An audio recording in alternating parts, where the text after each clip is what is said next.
Geneva Convention relative to the protection of civilian persons in time of war done at Geneva on 12 August 1949, entry into force, 21 October 1950. The undersigned plenipotentiaries of the governments represented at the diplomatic conference held at Geneva from April 21 to August 12, 1949, for the purpose of establishing a convention for the protection of civilian persons in time of war, have agreed as follows. Part 1. General Provisions. Article 1. The high contracting parties undertake to respect and to ensure respect for the present convention in all circumstances. Article 2. In addition to the provisions which shall be implemented in peacetime, the present convention shall apply to all cases of declared war or of any other armed conflict which may arise between two or more of the high contracting parties, even if the state of war is not recognized by one of them. The convention shall also apply to all cases of partial or total occupation of the territory of a high contracting party, even if the said occupation meets with no armed resistance. Although one of the powers in conflict may not be a party to the present convention, the powers who are parties thereto shall remain bound by it in their mutual relations. They shall furthermore be bound by the convention in relation to the said power, if the latter accepts and applies the provisions thereof. Article 3.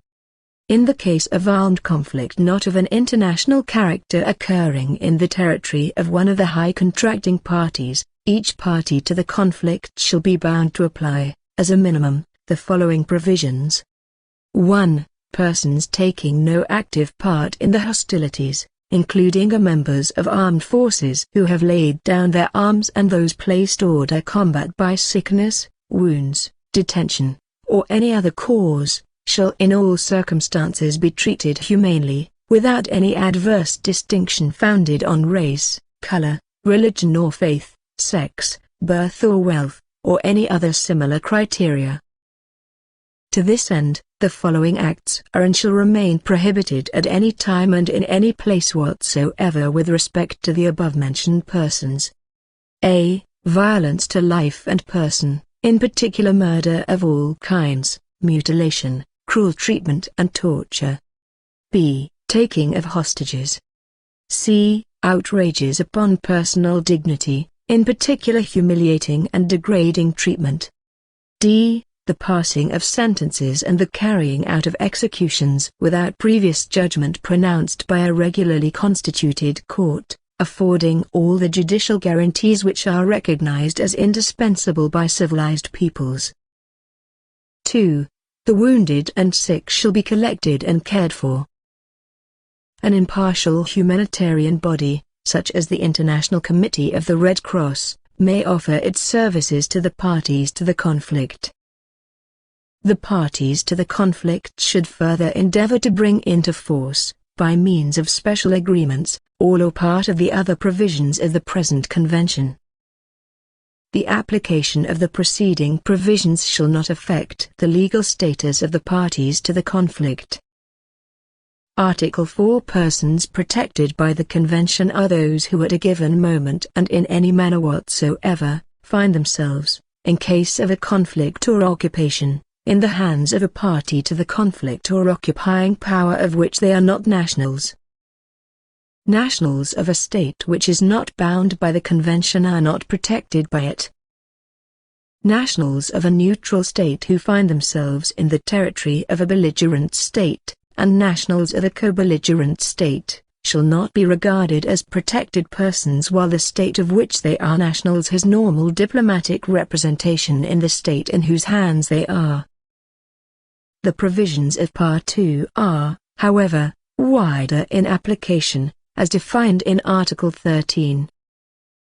Persons protected by the Geneva Convention for the amelioration of the condition of the wounded and sick in armed forces in the field of August 12, 1949, or by the Geneva Convention for the amelioration of the condition of wounded, sick and shipwrecked members of armed forces at sea of August 12, 1949, or by the Geneva Convention relative to the treatment of prisoners of war of August 12, 1949, shall not be considered as protected persons within the meaning of the present convention. Article 5 Where, in the territory of a party to the conflict, the latter is satisfied that an individual protected person is definitely suspected of or engaged in activities hostile to the security of the state, such individual person shall not be entitled to claim such rights and privileges under the present convention as would, if exercised in the favor of such individual person, be prejudicial to the security of such state. Where in occupied territory an individual protected person is detained as a spy or saboteur, or as a person under definite suspicion of activity hostile to the security of the occupying power, such person shall, in those cases where absolute military security so requires, be regarded as having forfeited rights of communication under the present convention. In each case, such persons shall nevertheless be treated with humanity, and in case of trial, shall not be deprived of the rights of fair and regular trial prescribed by the present convention. They shall also be granted the full rights and privileges of a protected person under the present convention at the earliest date consistent with the security of the state or occupying power, as the case may be. Article 6 The present convention shall apply from the outset of any conflict or occupation mentioned in Article 2. In the territory of parties to the conflict, the application of the present convention shall cease on the general close of military operations. In the case of occupied territory, the application of the present convention shall cease 1 year after the general close of military operations. However, the occupying power shall be bound, for the duration of the occupation, to the extent that such power exercises the functions of government in such territory, by the provisions of the following articles of the present convention, 1 to 12, 27, 29 to 34, 47, 49, 51, 52, 53, 59, 61 to 77, 143. Protected persons whose release, repatriation or re-establishment may take place after such dates shall meanwhile continue to benefit by the present convention. Article 7 In addition to the agreements expressly provided for in Articles 11, 14, 15, 17, 36, 108, 109, 132, 133 and 149, the high contracting parties may conclude other special agreements for all matters concerning which they may deem it suitable to make separate provision. No special agreement shall adversely affect the situation of protected persons, as defined by the present convention, nor restrict the rights which it confers upon them. Protected persons shall continue to have the benefit of such agreements as long as the convention is applicable to them, except where express provisions to the contrary are contained in the aforesaid or in subsequent agreements, or where more favorable measures have been taken with regard to them by one or other of the parties to the conflict. Article 8. Protected persons may in no circumstances renounce in part or in entirety the rights secured to them by the present convention, and by the special agreements referred to in the foregoing article, if such there be. Article 9 The present convention shall be applied with the cooperation and under the scrutiny of the protecting powers whose duty it is to safeguard the interests of the parties to the conflict. For this purpose, the protecting powers may appoint, apart from their diplomatic or consular staff, delegates from amongst their own nationals or the nationals of other neutral powers. The said delegates shall be subject to the approval of the power with which they are to carry out their duties. The parties to the conflict shall facilitate to the greatest extent possible the task of the representatives or delegates of the protecting powers.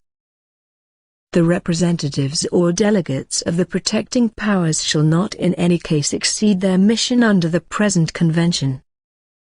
They shall, in particular, take account of the imperative necessities of security of the state wherein they carry out their duties. Article 10. The provisions of the present convention constitute no obstacle to the humanitarian activities which the International Committee of the Red Cross or any other impartial humanitarian organization may, subject to the consent of the parties to the conflict concerned, undertake for the protection of civilian persons and for their relief. Article 11. The high contracting parties may at any time agree to entrust to an international organization which offers all guarantees of impartiality and efficacy the duties incumbent on the protecting powers by virtue of the present convention. When persons protected by the present convention do not benefit or cease to benefit, no matter for what reason, by the activities of a protecting power or of an organization provided for in the first paragraph above, the detaining power shall request a neutral state, or such an organization, to undertake the functions performed under the present convention by a protecting power designated by the parties to a conflict. If protection cannot be arranged accordingly, the detaining power shall request or shall accept, subject to the provisions of this article, the offer of the services of a humanitarian organization, such as the International Committee of the Red Cross, to assume the humanitarian functions performed by protecting powers under the present convention. Any neutral power or any organization invited by the power concerned or offering itself for these purposes, shall be required to act with a sense of responsibility towards the party to the conflict on which persons protected by the present convention depend, and shall be required to furnish sufficient assurances that it is in a position to undertake the appropriate functions and to discharge them impartially. No derogation from the preceding provisions shall be made by special agreements between powers, one of which is restricted, even temporarily, in its freedom to negotiate with the other power or its allies by reason of military events, more particularly where the whole, or a substantial part, of the territory of the said power is occupied. Whenever in the present convention mention is made of a protecting power, such mention applies to substitute organizations in the sense of the present article. The provisions of this article shall extend and be adapted to cases of nationals of a neutral state who are in occupied territory or who find themselves in the territory of a belligerent state in which the state of which they are nationals has not normal diplomatic representation. Article 12. In cases where they deem it advisable in the interest of protected persons, particularly in cases of disagreement between the parties to the conflict as to the application or interpretation of the provisions of the present convention, the protecting powers shall lend their good offices with a view to settling the disagreement. For this purpose, each of the protecting powers may, either at the invitation of one party or on its own initiative, propose to the parties to the conflict a meeting of their representatives, and in particular of the authorities responsible for protected persons, possibly on neutral territory suitably chosen. The parties to the conflict shall be bound to give effect to the proposals made to them for this purpose. The protecting powers may, if necessary, propose for approval by the parties to the conflict, a person belonging to a neutral power or delegated by the International Committee of the Red Cross, who shall be invited to take part in such a meeting. Part 2. General protection of populations against certain consequences of war. Article 13. The provisions of Part 2 cover the whole of the populations of the countries in conflict, without any adverse distinction based, in particular, on race, nationality, religion or political opinion, and are intended to alleviate the sufferings caused by war. Article 14. In time of peace, the high contracting parties and, after the outbreak of hostilities, the parties thereto, may establish in their own territory and, if the need arises, in occupied areas, hospital and safety zones and localities so organized as to protect from the effects of war, wounded, sick and aged persons, children under 15, expectant mothers and mothers of children under 7. Upon the outbreak and during the course of hostilities, the parties concerned may conclude agreements on mutual recognition of the zones and localities they have created. they may for this purpose implement the provisions of the draft agreement annexed to the present convention, with such amendments as they may consider necessary. The protecting powers and the International Committee of the Red Cross are invited to lend their good offices in order to facilitate the institution and recognition of these hospital and safety zones and localities. Article 15. Any party to the conflict may, either direct or through a neutral state or some humanitarian organization, propose to the adverse party to establish, in the regions where fighting is taking place, neutralized zones intended to shelter from the effects of war the following persons, without distinction. A. Wounded and sick combatants or non-combatants. B. Civilian persons who take no part in hostilities, and who, while they reside in the zones, perform no work of a military character. When the parties concerned have agreed upon the geographical position, administration, food supply and supervision of the proposed neutralized zone, a written agreement shall be concluded and signed by the representatives of the parties to the conflict. The agreement shall fix the beginning and the duration of the neutralization of the zone. Article 16. The wounded and sick, as well as the infirm and expectant mothers, shall be the object of particular protection and respect. As far as military considerations allow, each party to the conflict shall facilitate the steps taken to search for the killed and wounded, to assist the shipwrecked and other persons exposed to grave danger, and to protect them against pillage and ill treatment. Article 17. The parties to the conflict shall endeavor to conclude local agreements for the removal from besieged or encircled areas, of wounded, sick, infirm, and aged persons, children and maternity cases, and for the passage of ministers of all religions, medical personnel and medical equipment on their way to such areas. Article 18. Civilian hospitals organized to give care to the wounded and sick, the infirm and maternity cases, may in no circumstances be the object of attack, but shall at all times be respected and protected by the parties to the conflict. States which are parties to a conflict shall provide all civilian hospitals with certificates showing that they are civilian hospitals and that the buildings which they occupy are not used for any purpose which would deprive these hospitals of protection in accordance with Article 19. Civilian hospitals shall be marked by means of the emblem provided for in Article 38 of the Geneva Convention for the amelioration of the condition of the wounded and sick in armed forces in the field of August 12, 1949, but only if so authorized by the state.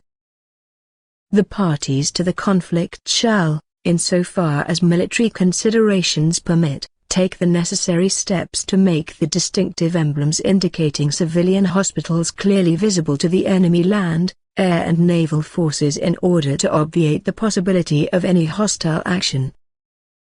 In view of the dangers to which hospitals may be exposed by being close to military objectives, it is recommended that such hospitals be situated as far as possible from such objectives. Article 19. The protection to which civilian hospitals are entitled shall not cease unless they are used to commit, outside their humanitarian duties, acts harmful to the enemy.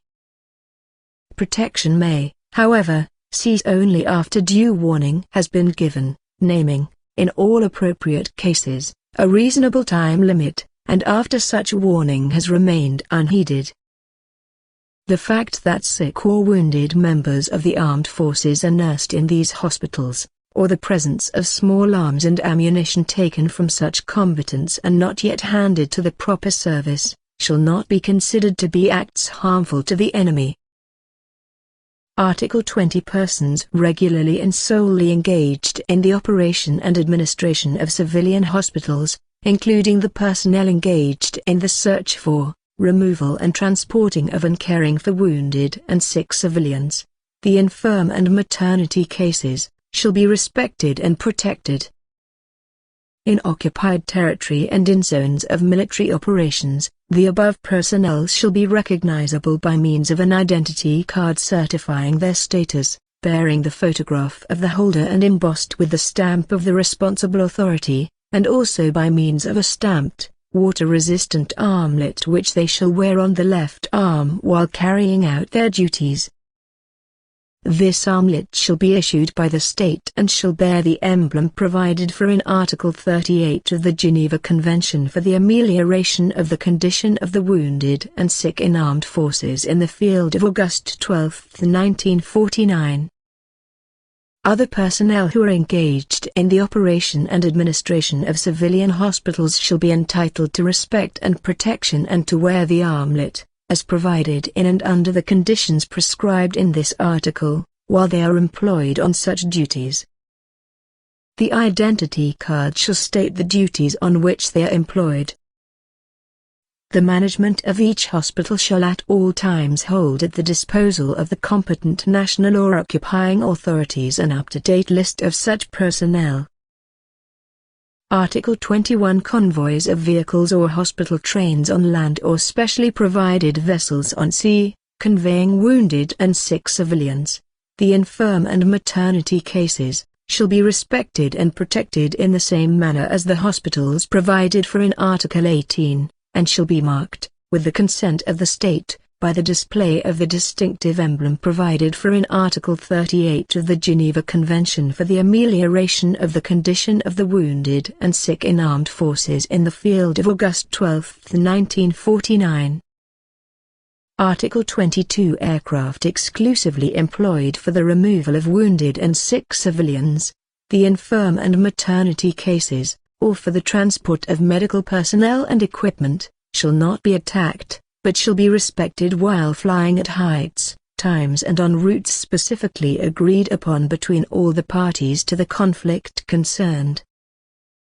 They may be marked with the distinctive emblem provided for in Article 38 of the Geneva Convention for the amelioration of the condition of the wounded and sick in armed forces in the field of August 12, 1949. Unless agreed otherwise, flights over enemy or enemy-occupied territory are prohibited. Such aircraft shall obey every summons to land. In the event of a landing thus imposed, the aircraft with its occupants may continue its flight after examination, if any. Article 23. Each high contracting party shall allow the free passage of all consignments of medical and hospital stores and objects necessary for religious worship intended only for civilians of another high contracting party, even if the latter is its adversary. It shall likewise permit the free passage of all consignments of essential foodstuffs, clothing and tonics intended for children under 15. Expectant mothers and maternity cases. The obligation of a high contracting party to allow the free passage of the consignments indicated in the preceding paragraph is subject to the condition that this party is satisfied that there are no serious reasons for fearing a. that the consignments may be diverted from their destination, b. that the control may not be effective, or c. that a definite advantage may accrue to the military efforts or economy of the enemy through the substitution of the above-mentioned consignments for goods which would otherwise be provided or produced by the enemy, or through the release of such material, services or facilities as would otherwise be required for the production of such goods. The power which allows the passage of the consignments indicated in the first paragraph of this article may make such permission conditional on the distribution to the persons benefited thereby being made under the local supervision of the protecting powers. Such consignments shall be forwarded as rapidly as possible, and the power which permits their free passage shall have the right to prescribe the technical arrangements under which such passage is allowed. Article 24. The parties to the conflict shall take the necessary measures to ensure that children under 15, who are orphaned or are separated from their families as a result of the war, are not left to their own resources, and that their maintenance, the exercise of their religion and their education are facilitated in all circumstances. Their education shall, as far as possible, be entrusted to persons of a similar cultural tradition. The parties to the conflict shall facilitate the reception of such children in a neutral country for the duration of the conflict with the consent of the protecting power, if any, and under due safeguards for the observance of the principles stated in the first paragraph. They shall, furthermore, endeavor to arrange for all children under 12 to be identified by the wearing of identity discs, or by some other means. Article 25. All persons in the territory of a party to the conflict, or in a territory occupied by it, shall be enabled to give news of a strictly personal nature to members of their families, wherever they may be, and to receive news from them. This correspondence shall be forwarded speedily and without undue delay. If, as a result of circumstances, it becomes difficult or impossible to exchange family correspondence by the ordinary post, the parties to the conflict concerned shall apply to a neutral intermediary, such as the central agency provided for in Article 140, and shall decide in consultation with it how to ensure the fulfillment of their obligations under the best possible conditions, in particular with the cooperation of the National Red Cross, Red Crescent, Red Lion and Sun societies. If the parties to the conflict deem it necessary to restrict family correspondence, such restrictions shall be confined to the compulsory use of standard forms containing 25 freely chosen words, and to the limitation of the number of these forms dispatched to one each month. Article 26. Each party to the conflict shall facilitate inquiries made by members of families dispersed owing to the war, with the object of renewing contact with one another and of meeting, if possible. It shall encourage, in particular, the work of organizations engaged on this task provided they are acceptable to it and conform to its security regulations. Part 3. Status and treatment of protected persons. Section I. Provisions common to the territories of the parties to the conflict and to occupied territories. Article 27. Protected persons are entitled, in all circumstances, to respect for their persons, their honor, their family rights, their religious convictions and practices, and their manners and customs. They shall at all times be humanely treated, and shall be protected especially against all acts of violence or threats thereof and against insults and public curiosity. Women shall be especially protected against any attack on their honor, in particular against rape, enforced prostitution, or any form of indecent assault. Without prejudice to the provisions relating to their state of health, age and sex, all protected persons shall be treated with the same consideration by the party to the conflict in whose power they are, without any adverse distinction based, in particular, on race, religion or political opinion. However, the parties to the conflict may take such measures of control and security in regard to protected persons as may be necessary as a result of the war. Article 28. The presence of a protected person may not be used to render certain points or areas immune from military operations. Article 29. The party to the conflict in whose hands protected persons may be, is responsible for the treatment accorded to them by its agents, irrespective of any individual responsibility which may be incurred. Article 30. Protected persons shall have every facility for making application to the protecting powers, the International Committee of the Red Cross, the National Red Cross, Red Crescent, Red Lion and Sun society of the country where they may be, as well as to any organization that might assist them. These several organizations shall be granted all facilities for that purpose by the authorities, within the bounds set by military or security considerations.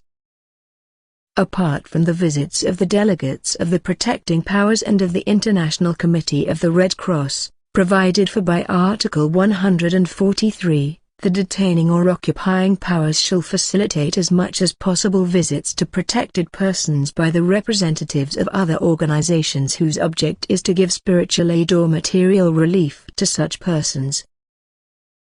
Article 31. No physical or moral coercion shall be exercised against protected persons, in particular to obtain information from them or from third parties. Article 32. The high contracting parties specifically agree that each of them is prohibited from taking any measure of such a character as to cause the physical suffering or extermination of protected persons in their hands. This prohibition applies not only to murder, torture, corporal punishment, mutilation and the medical or scientific experiments not necessitated by the medical treatment of a protected person, but also to any other measures of brutality whether applied by civilian or military agents. Article 33. No protected person may be punished for an offense he or she has not personally committed. Collective penalties and likewise all measures of intimidation or of terrorism are prohibited. Pillage is prohibited. Reprisals against protected persons and their property are prohibited. Article 34. The taking of hostages is prohibited. Section 2. Aliens in the territory of a party to the conflict. Article 35. All protected persons who may desire to leave the territory at the outset of, or during a conflict, shall be entitled to do so, unless their departure is contrary to the national interests of the state. The applications of such persons to leave shall be decided in accordance with regularly established procedures and the decision shall be taken as rapidly as possible. Those persons permitted to leave may provide themselves with the necessary funds for their journey and take with them a reasonable amount of their effects and articles of personal use. If any such person is refused permission to leave the territory, he shall be entitled to have such refusal reconsidered as soon as possible by an appropriate court or administrative board designated by the detaining power for that purpose. Upon request, representatives of the protecting power shall, unless reasons of security prevent it, or the persons concerned object, be furnished with the reasons for refusal of any request for permission to leave the territory and be given, as expeditiously as possible, the names of all persons who have been denied permission to leave. Article 36. Departures permitted under the foregoing articles shall be carried out in satisfactory conditions as regards safety, hygiene, sanitation and food. All costs in connection therewith, from the point of exit in the territory of the detaining power, shall be borne by the country of destination, or, in the case of accommodation in a neutral country, by the power whose nationals are benefited. The practical details of such movements may, if necessary, be settled by special agreements between the powers concerned. The foregoing shall not prejudice such special agreements as may be concluded between parties to the conflict concerning the exchange and repatriation of their nationals in enemy hands. Article 37. Protected persons who are confined pending proceedings or serving a sentence involving loss of liberty, shall during their confinement be humanely treated. As soon as they are released, they may ask to leave the territory in conformity with the foregoing articles. Article 38. With the exception of special measures authorized by the present convention, in particular by Articles 27 and 41 thereof, the situation of protected persons shall continue to be regulated, in principle, by the provisions concerning aliens in time of peace. In any case, the following rights shall be granted to them. 1. They shall be enabled to receive the individual or collective relief that may be sent to them. 2. They shall, if their state of health so requires, receive medical attention and hospital treatment to the same extent as the nationals of the state concerned. 3. They shall be allowed to practice their religion and to receive spiritual assistance from ministers of their faith. 4. If they reside in an area particularly exposed to the dangers of war, they shall be authorized to move from that area to the same extent as the nationals of the state concerned. 5. Children under 15 years, Pregnant women and mothers of children under 7 years shall benefit by any preferential treatment to the same extent as the nationals of the state concerned. Article 39. Protected persons who, as a result of the war, have lost their gainful employment, shall be granted the opportunity to find paid employment. That opportunity shall, subject to security considerations and to the provisions of Article 40, be equal to that enjoyed by the nationals of the power in whose territory they are. Where a party to the conflict applies to a protected person methods of control which result in his being unable to support himself, and especially if such a person is prevented for reasons of security from finding paid employment on reasonable conditions, the said party shall ensure his support and that of his dependents. Protected persons may, in any case, receive allowances from their home country, the protecting power, or the relief societies referred to in Article 30. Article 40. Protected persons may be compelled to work only to the same extent as nationals of the party to the conflict in whose territory they are. If protected persons are of enemy nationality, they may only be compelled to do work which is normally necessary to ensure the feeding, sheltering, clothing, transport and health of human beings and which is not directly related to the conduct of military operations. In the cases mentioned in the 2 preceding paragraphs, protected persons compelled to work shall have the benefit of the same working conditions and of the same safeguards as national workers, in particular as regards wages, hours of labor, clothing and equipment, previous training and compensation for occupational accidents and diseases. If the above provisions are infringed, protected persons shall be allowed to exercise their right of complaint in accordance with Article 30. Article 41. Should the power in whose hands protected persons may be consider the measures of control mentioned in the present convention to be inadequate, it may not have recourse to any other measure of control more severe than that of assigned residence or internment, in accordance with the provisions of Articles 42 and 43.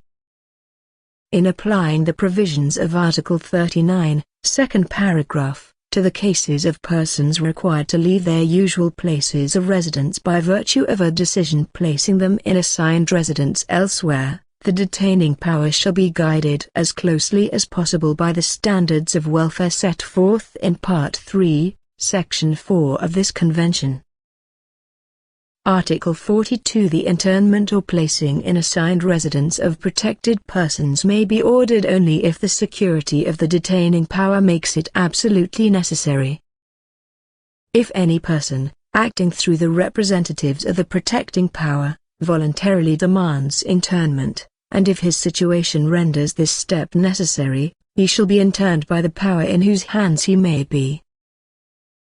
Article 43. Any protected person who has been interned or placed in assigned residence shall be entitled to have such action reconsidered as soon as possible by an appropriate court or administrative board designated by the detaining power for that purpose. If the internment or placing in assigned residence is maintained, the court or administrative board shall periodically, and at least twice yearly, give consideration to his or her case, with a view to the favorable amendment of the initial decision, if circumstances permit. Unless the protected persons concerned object, the detaining power shall, as rapidly as possible, give the protecting power the names of any protected persons who have been interned or subjected to assigned residence, or who have been released from internment or assigned residence. The decisions of the courts or boards mentioned in the first paragraph of the present article shall also, subject to the same conditions, be notified as rapidly as possible to the protecting power. Article 44. In applying the measures of control mentioned in the present convention, the detaining power shall not treat as enemy aliens exclusively on the basis of their nationality de jure of an enemy state, refugees who do not, in fact, enjoy the protection of any government. Article 45. Protected persons shall not be transferred to a power which is not a party to the Convention, This provision shall in no way constitute an obstacle to the repatriation of protected persons, or to their return to their country of residence after the cessation of hostilities. Protected persons may be transferred by the detaining power only to a power which is a party to the present convention, and after the detaining power has satisfied itself of the willingness and ability of such transferee power to apply the present convention. If protected persons are transferred under such circumstances, responsibility for the application of the present convention rests on the power accepting them, while they are in its custody. Nevertheless, if that power fails to carry out the provisions of the present convention in any important respect, the power by which the protected persons were transferred shall, upon being so notified by the protecting power, take effective measures to correct the situation, or shall request the return of the protected persons. Such request must be complied with. In no circumstances shall a protected person be transferred to a country where he or she may have reason to fear persecution for his or her political opinions or religious beliefs. The provisions of this article do not constitute an obstacle to the extradition, in pursuance of extradition treaties concluded before the outbreak of hostilities, of protected persons accused of offenses against ordinary criminal law. Article 46. Insofar as they have not been previously withdrawn, restrictive measures taken regarding protected persons shall be cancelled as soon as possible after the close of hostilities. Restrictive measures affecting their property shall be cancelled, in accordance with the law of the detaining power, as soon as possible after the close of hostilities. Section 3. Occupied territories. Article 47.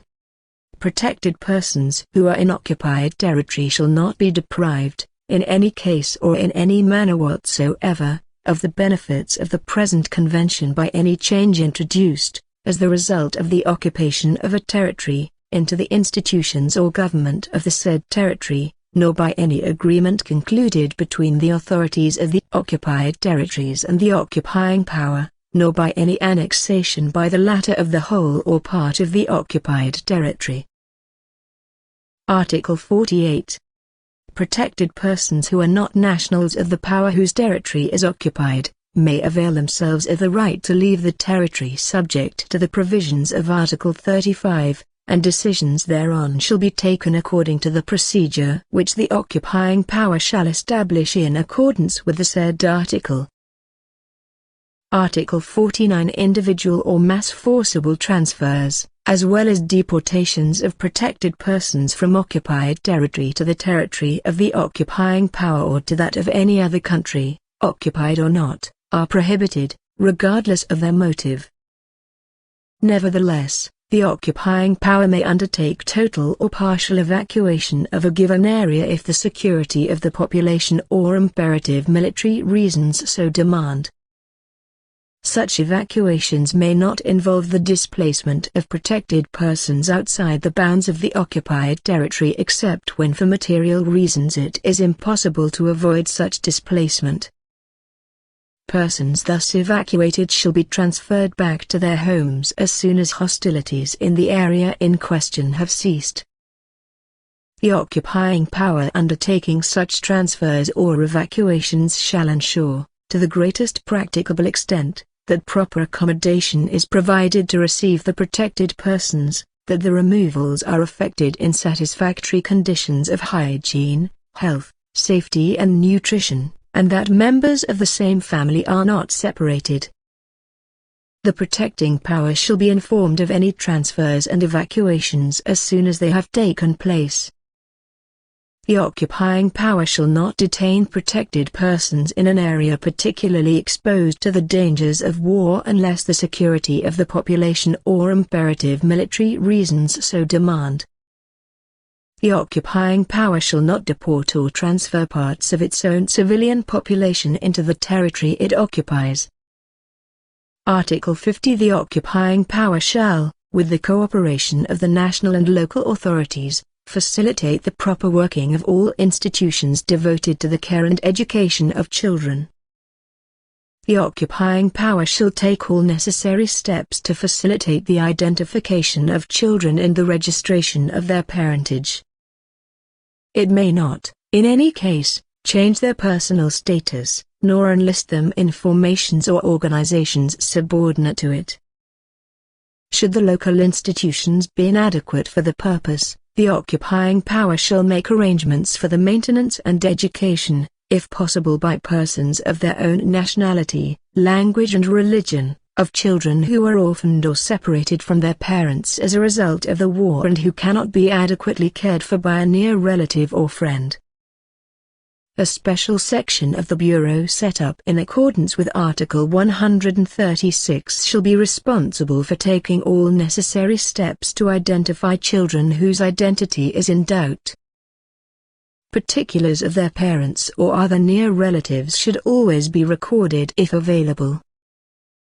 The occupying power shall not hinder the application of any preferential measures in regard to food, medical care and protection against the effects of war, which may have been adopted prior to the occupation in favor of children under 15 years, expectant mothers, and mothers of children under 7 years.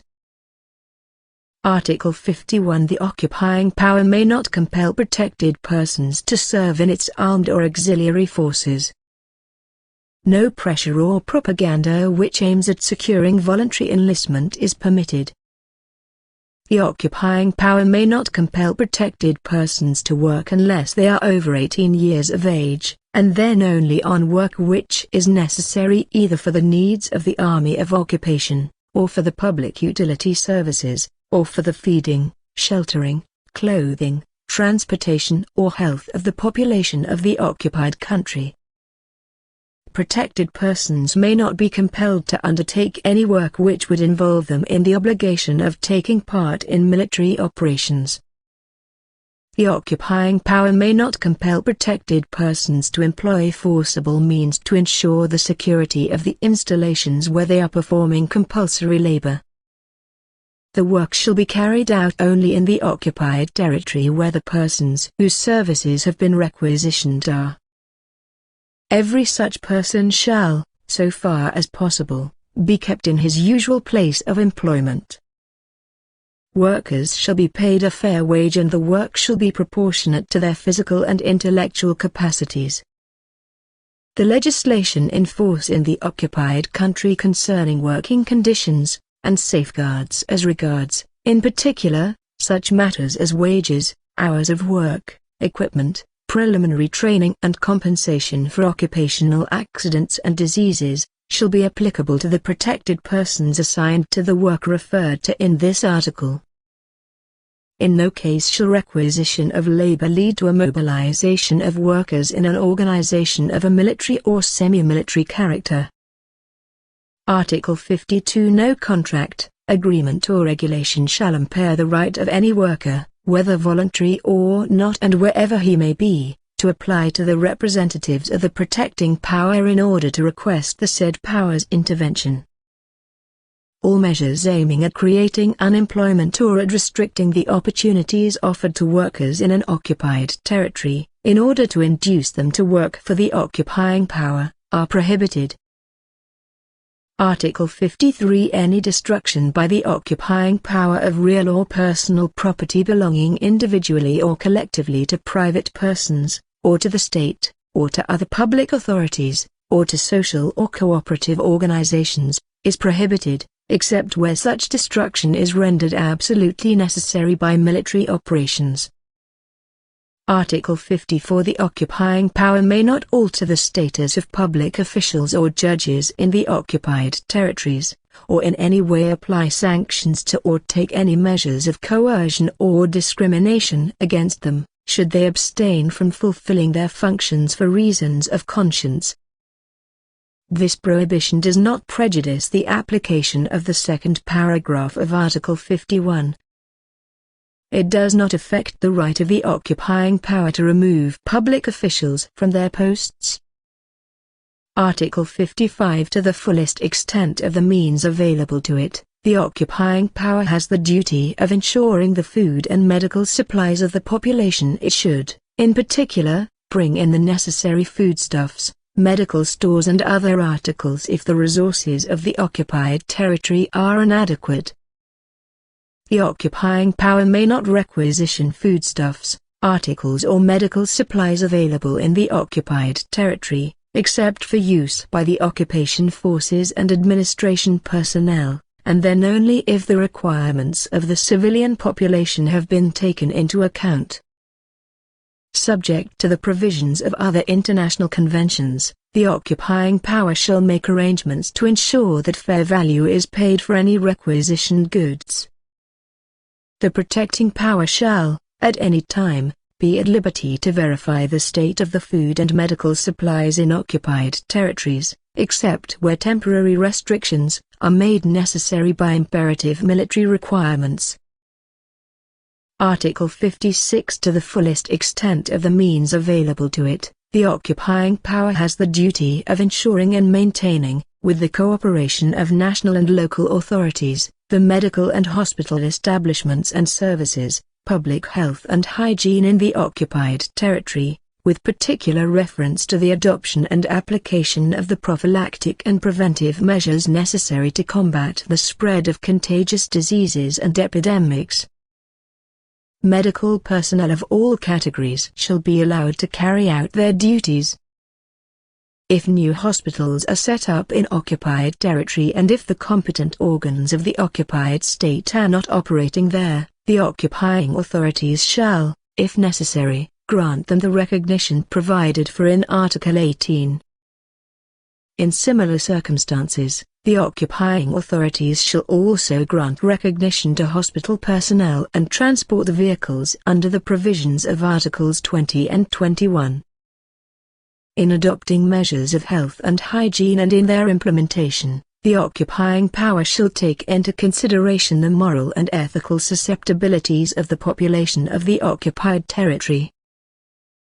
Article 57. The occupying power may requisition civilian hospitals only temporarily and only in cases of urgent necessity for the care of military wounded and sick, and then on condition that suitable arrangements are made in due time for the care and treatment of the patients and for the needs of the civilian population for hospital accommodation. The material and stores of civilian hospitals cannot be requisitioned so long as they are necessary from the needs of the civilian population. Article 58. The occupying power shall permit ministers of religion to give spiritual assistance to the members of their religious communities. The occupying power shall also accept consignments of books and articles required for religious needs and shall facilitate their distribution in occupied territory. Article 59. If the whole or part of the population of an occupied territory is inadequately supplied, the occupying power shall agree to relief schemes on behalf of the said population, and shall facilitate them by all the means at its disposal. Such schemes, which may be undertaken either by states or by impartial humanitarian organizations such as the International Committee of the Red Cross, shall consist, in particular, of the provision of consignments of foodstuffs, medical supplies and clothing. All contracting parties shall permit the free passage of these consignments and shall guarantee their protection. A power granting free passage to consignments on their way to territory occupied by an adverse party to the conflict shall, however, have the right to search the consignments, to regulate their passage according to prescribed times and routes, and to be reasonably satisfied through the protecting power that these consignments are to be used for the relief of the needy population and are not to be used for the benefit of the occupying power. Article 60. Relief consignments shall in no way relieve the occupying power of any of its responsibilities under Articles 55, 56 and 59. The occupying power shall in no way whatsoever divert relief consignments from the purpose for which they are intended, except in cases of urgent necessity, in the interests of the population of the occupied territory and with the consent of the protecting power. Article 61. The distribution of the relief consignments referred to in the foregoing articles shall be carried out with the cooperation and under the supervision of the protecting power. This duty may also be delegated, by agreement between the occupying power and the protecting power, to a neutral power, to the International Committee of the Red Cross or to any other impartial humanitarian body. Such consignments shall be exempt in occupied territory from all charges, taxes or customs duties unless these are necessary in the interests of the economy of the territory. The occupying power shall facilitate the rapid distribution of these consignments. All contracting parties shall endeavor to permit the transit and transport, free of charge, of such relief consignments on their way to occupied territories. Article 62. Subject to imperative reasons of security, protected persons in occupied territories shall be permitted to receive the individual relief consignments sent to them.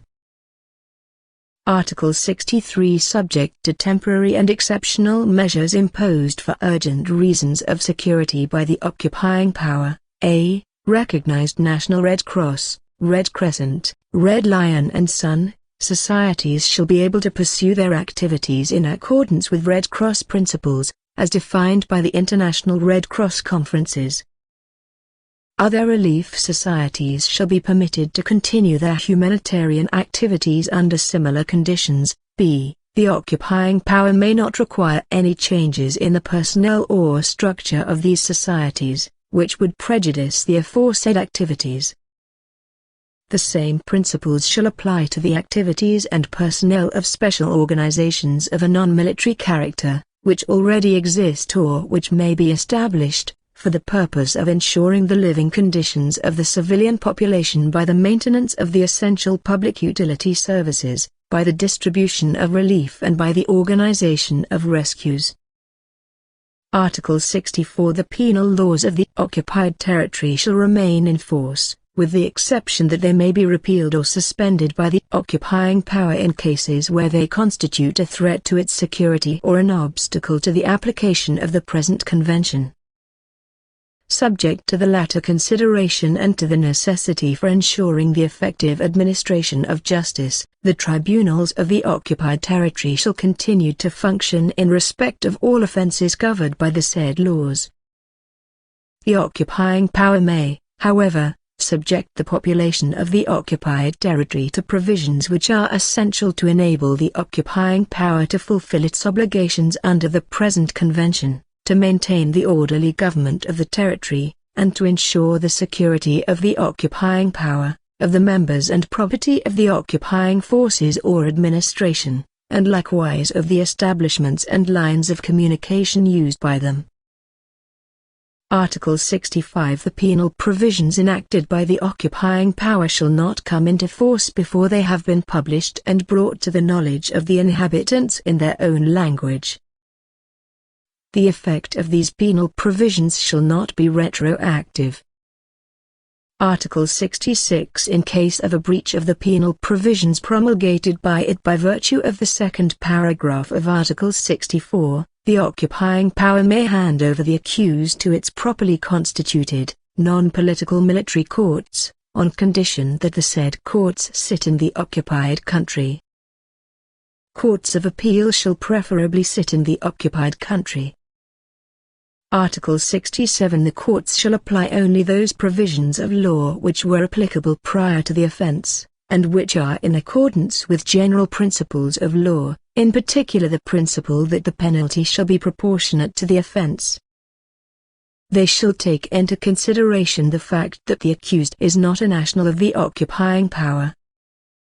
Article 68. Protected persons who commit an offense which is solely intended to harm the occupying power, but which does not constitute an attempt on the life or limb of members of the occupying forces or administration, nor a grave collective danger, nor seriously damage the property of the occupying forces or administration or the installations used by them, shall be liable to internment or simple imprisonment, provided the duration of such internment or imprisonment is proportionate to the offense committed. Furthermore, internment or imprisonment shall, for such offenses, be the only measure adopted for depriving protected persons of liberty. The courts provided for under Article 66 of the present convention may at their discretion convert a sentence of imprisonment to one of internment for the same period.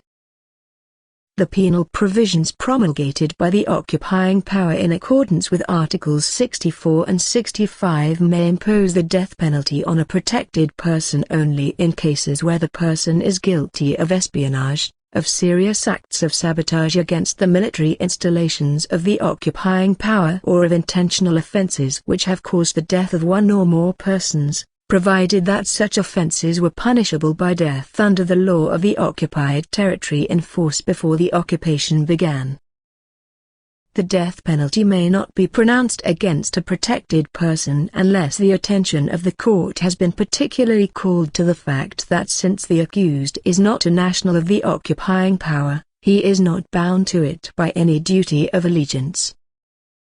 In any case, the death penalty may not be pronounced against a protected person who was under 18 years of age at the time of the offense. Article 69.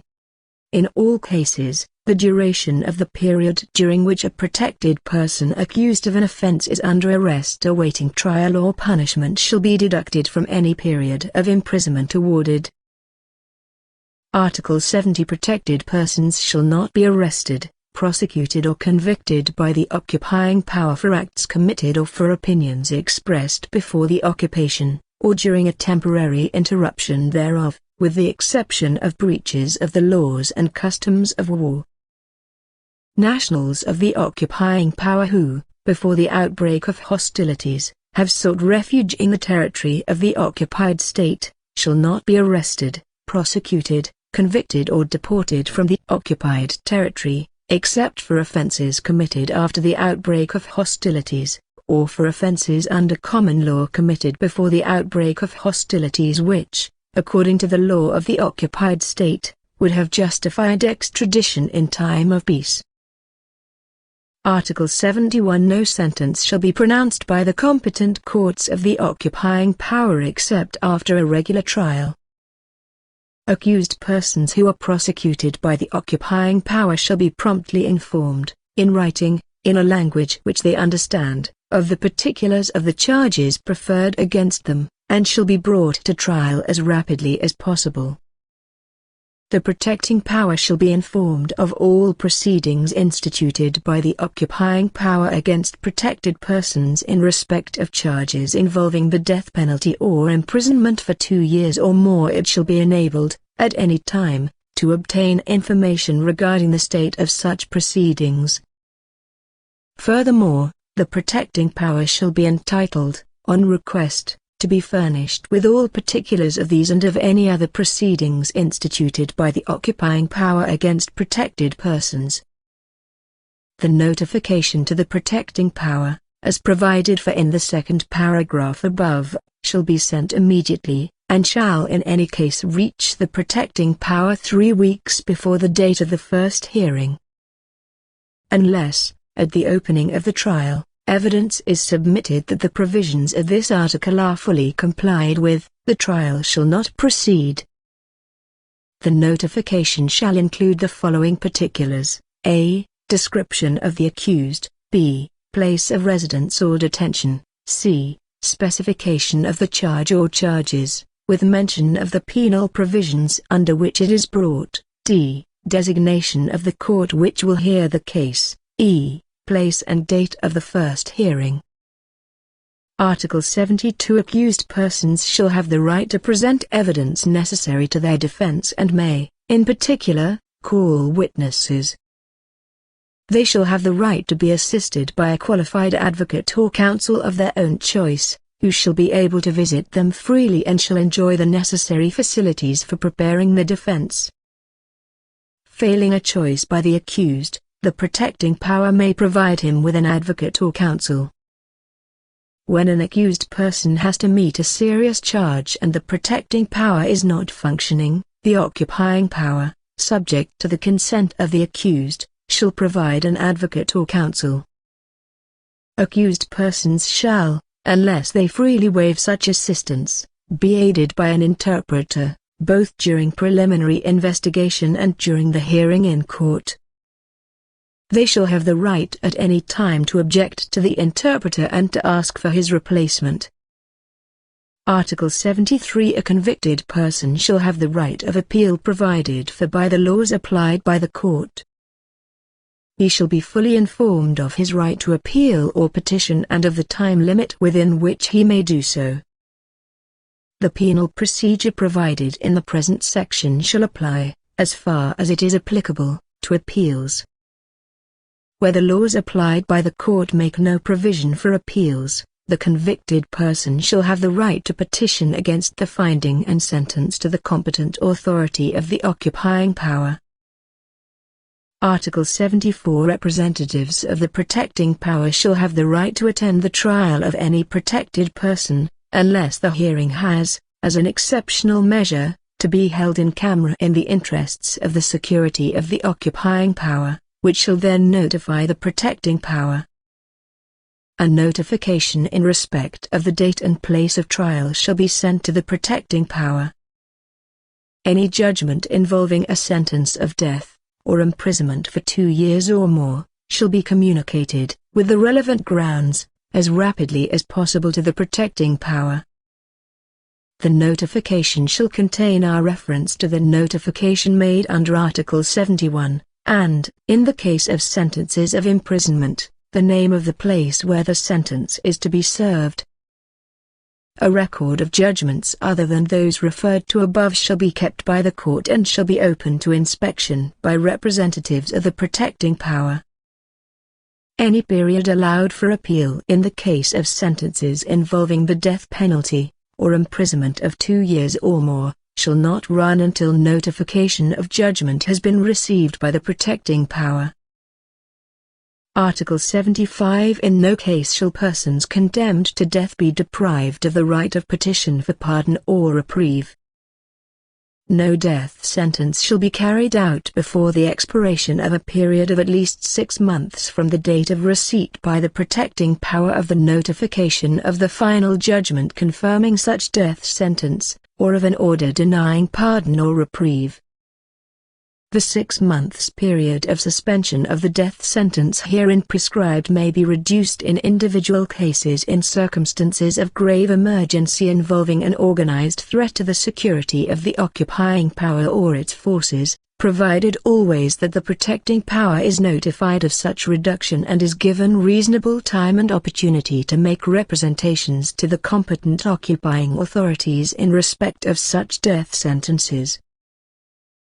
Article 76. Protected persons accused of offences shall be detained in the occupied country, and if convicted they shall serve their sentences therein. They shall, if possible, be separated from other detainees and shall enjoy conditions of food and hygiene which will be sufficient to keep them in good health, and which will be at least equal to those obtaining in prisons in the occupied country. They shall receive the medical attention required by their state of health. They shall also have the right to receive any spiritual assistance which they may require. Women shall be confined in separate quarters and shall be under the direct supervision of women. Proper regard shall be paid to the special treatment due to minors. Protected persons who are detained shall have the right to be visited by delegates of the protecting power and of the International Committee of the Red Cross, in accordance with the provisions of Article 143. Such persons shall have the right to receive at least one relief parcel monthly. Article 77. Protected persons who have been accused of offences or convicted by the courts in occupied territory shall be handed over at the close of occupation, with the relevant records, to the authorities of the liberated territory.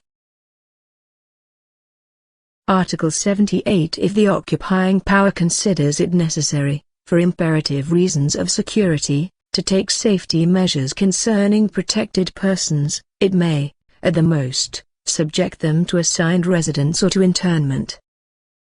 Decisions regarding such assigned residence or internment shall be made according to a regular procedure to be prescribed by the occupying power in accordance with the provisions of the present convention.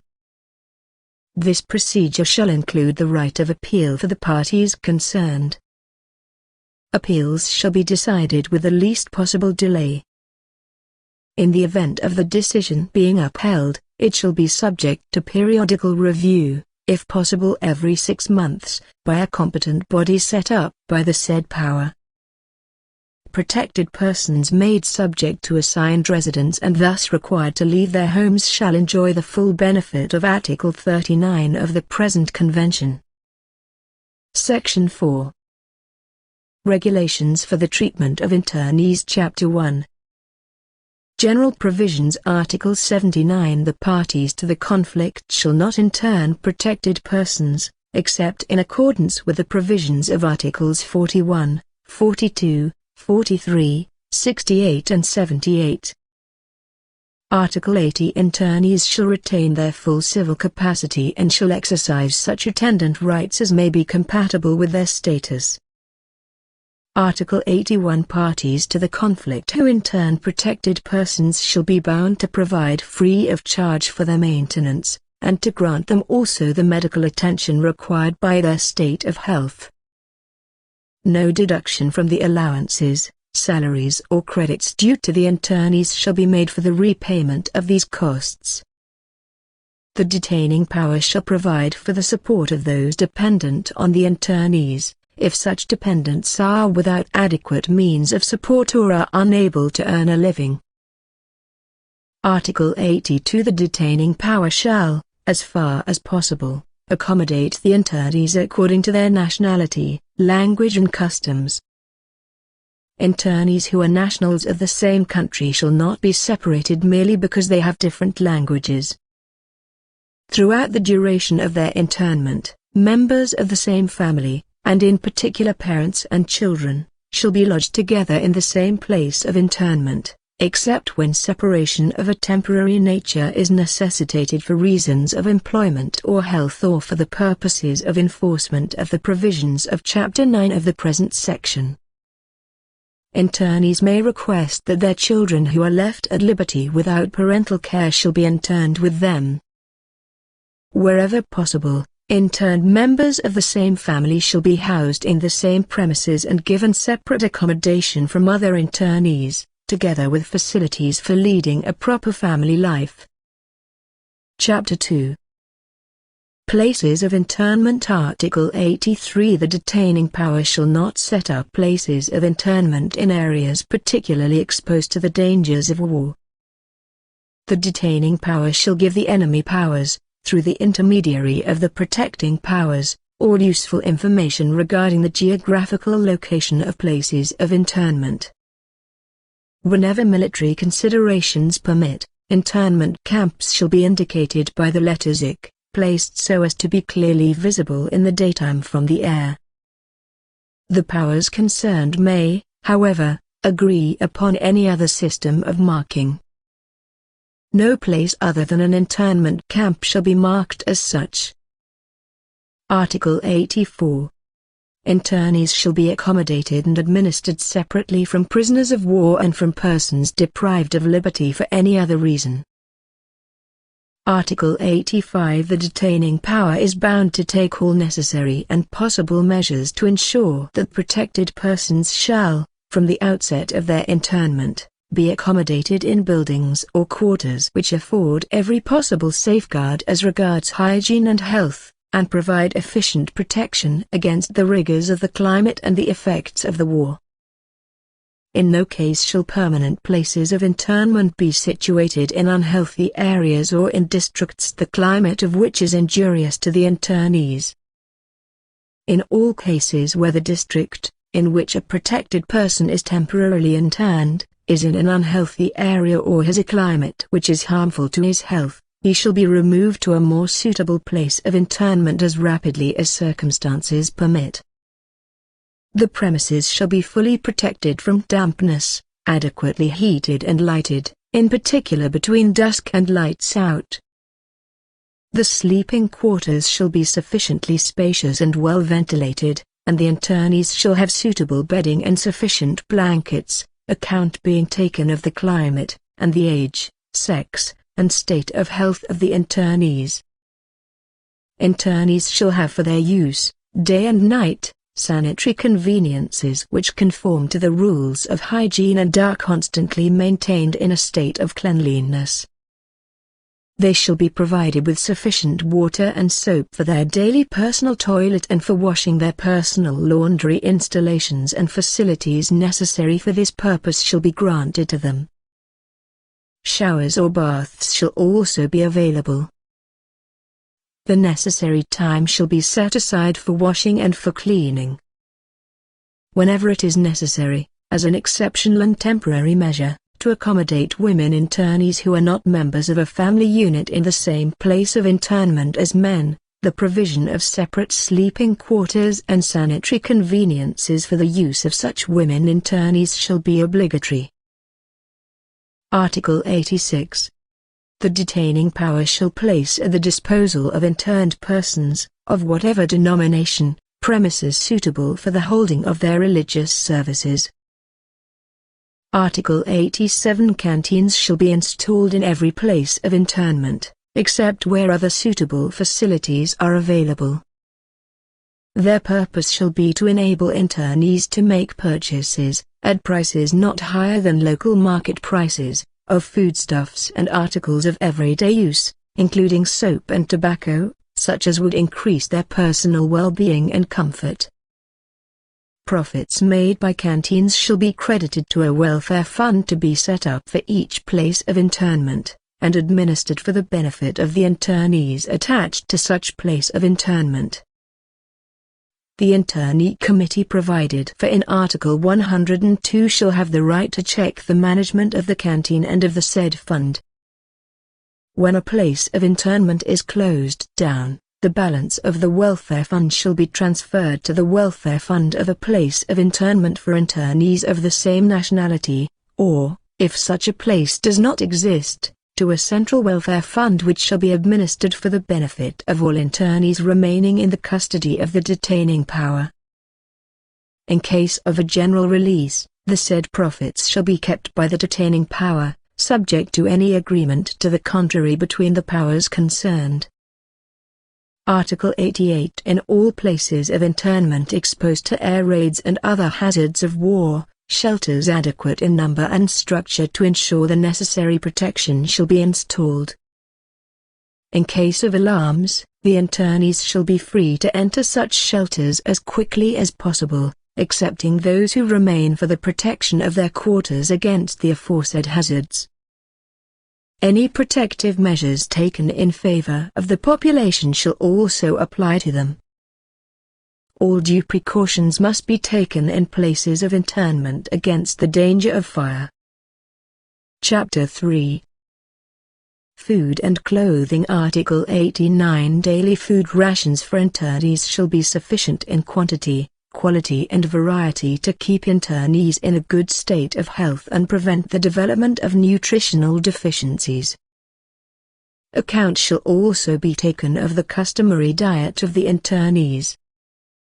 Internees shall also be given the means by which they can prepare for themselves any additional food in their possession.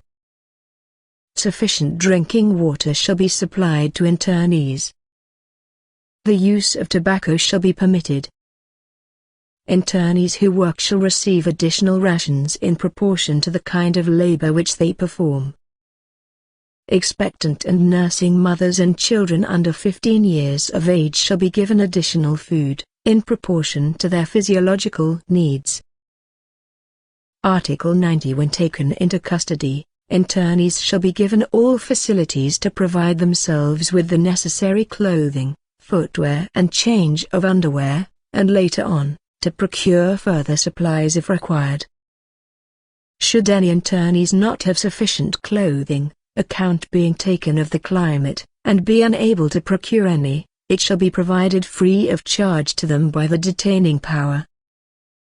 The clothing supplied by the detaining power to internees and the outward markings placed on their own clothes shall not be ignominious nor expose them to ridicule.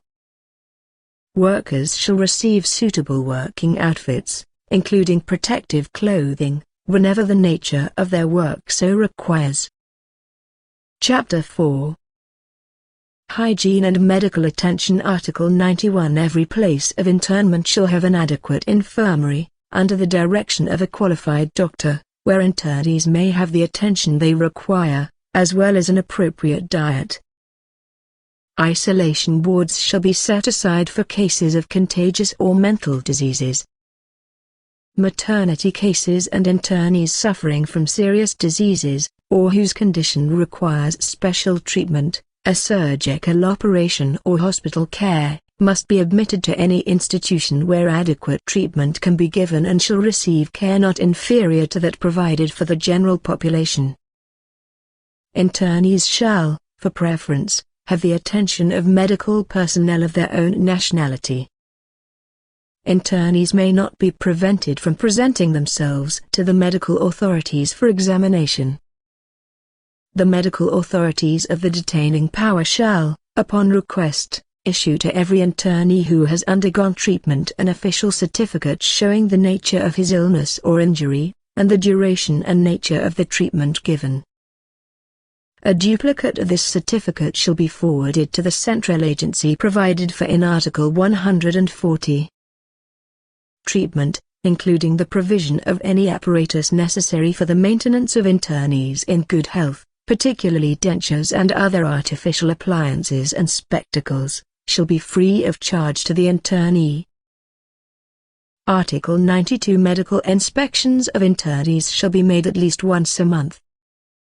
Their purpose shall be, in particular, to supervise the general state of health, nutrition and cleanliness of internees, and to detect contagious diseases, especially tuberculosis, malaria, and venereal diseases.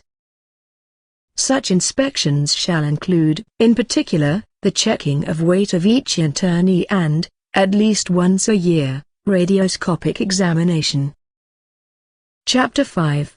Religious, Intellectual and Physical Activities. Article 93. Internees shall enjoy complete latitude in the exercise of their religious duties, including attendance at the services of their faith, on condition that they comply with the disciplinary routine prescribed by the detaining authorities. Ministers of religion who are interned shall be allowed to minister freely to the members of their community. For this purpose, the detaining power shall ensure their equitable allocation amongst the various places of internment in which there are internees speaking the same language and belonging to the same religion. Should such ministers be too few in number, the detaining power shall provide them with the necessary facilities, including means of transport, for moving from one place to another, and they shall be authorized to visit any internees who are in hospital. Ministers of religion shall be at liberty to correspond on matters concerning their ministry with the religious authorities in the country of detention, and, as far as possible, with the international religious organizations of their faith. Such correspondence shall not be considered as forming a part of the quota mentioned in Article 107. It shall, however, be subject to the provisions of Article 112. When internees do not have at their disposal the assistance of ministers of their faith, or should these latter be too few in number, the local religious authorities of the same faith may appoint, in agreement with the detaining power, a minister of the internee's faith or, if such a course is feasible from a denominational point of view, a minister of similar religion or a qualified layman. The latter shall enjoy the facilities granted to the ministry he has assumed. Persons so appointed shall comply with all regulations laid down by the detaining power in the interests of discipline and security. Article 94. The detaining power shall encourage intellectual, educational and recreational pursuits, sports and games amongst internees, whilst leaving them free to take part in them or not. It shall take all practicable measures to ensure the exercise thereof, in particular by providing suitable premises. All possible facilities shall be granted to internees to continue their studies or to take up new subjects. The education of children and young people shall be ensured. They shall be allowed to attend schools either within the place of internment or outside. internees shall be given opportunities for physical exercise, sports and outdoor games. For this purpose, sufficient open spaces shall be set aside in all places of internment. Special playgrounds shall be reserved for children and young people. Article 95. The detaining power shall not employ internees as workers, unless they so desire. Employment which, if undertaken under compulsion by a protected person not in internment, would involve a breach of Articles 40 or 51 of the present Convention, and employment on work which is of a degrading or humiliating character are in any case prohibited. After a working period of 6 weeks, internees shall be free to give up work at any moment, subject to 8 days' notice. These provisions constitute no obstacle to the right of the detaining power to employ interned doctors, dentists and other medical personnel in their professional capacity on behalf of their fellow internees, or to employ internees for administrative and maintenance work in places of internment and to detail such persons for work in the kitchens or for other domestic tasks, or to require such persons to undertake duties connected with the protection of internees against aerial bombardment or other war risks. No internee may, however, be required to perform tasks for which he is, in the opinion of the medical officer, physically unsuited. The detaining power shall take entire responsibility for all working conditions, for medical attention, for the payment of wages, and for ensuring that all employed internees receive compensation for occupational accidents and diseases. The standards prescribed for the said working conditions and for compensation shall be in accordance with the national laws and regulations, and with the existing practice they shall in no case be inferior to those obtaining for work of the same nature in the same district. Wages for work done shall be determined on an equitable basis by special agreements between the internees, the detaining power, and, if the case arises, employers other than the detaining power, due regard being paid to the obligation of the detaining power to provide for free maintenance of internees and for the medical attention which their state of health may require.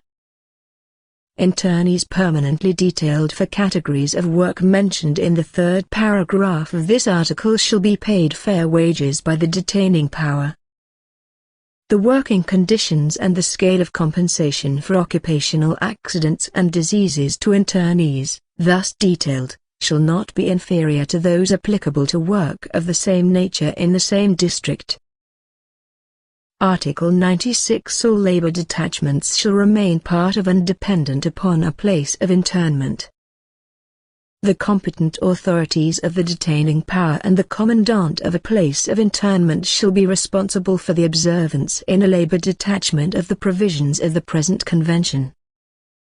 The commandant shall keep an up-to-date list of the labor detachments subordinate to him and shall communicate it to the delegates of the protecting power, of the International Committee of the Red Cross and of other humanitarian organizations who may visit the places of internment.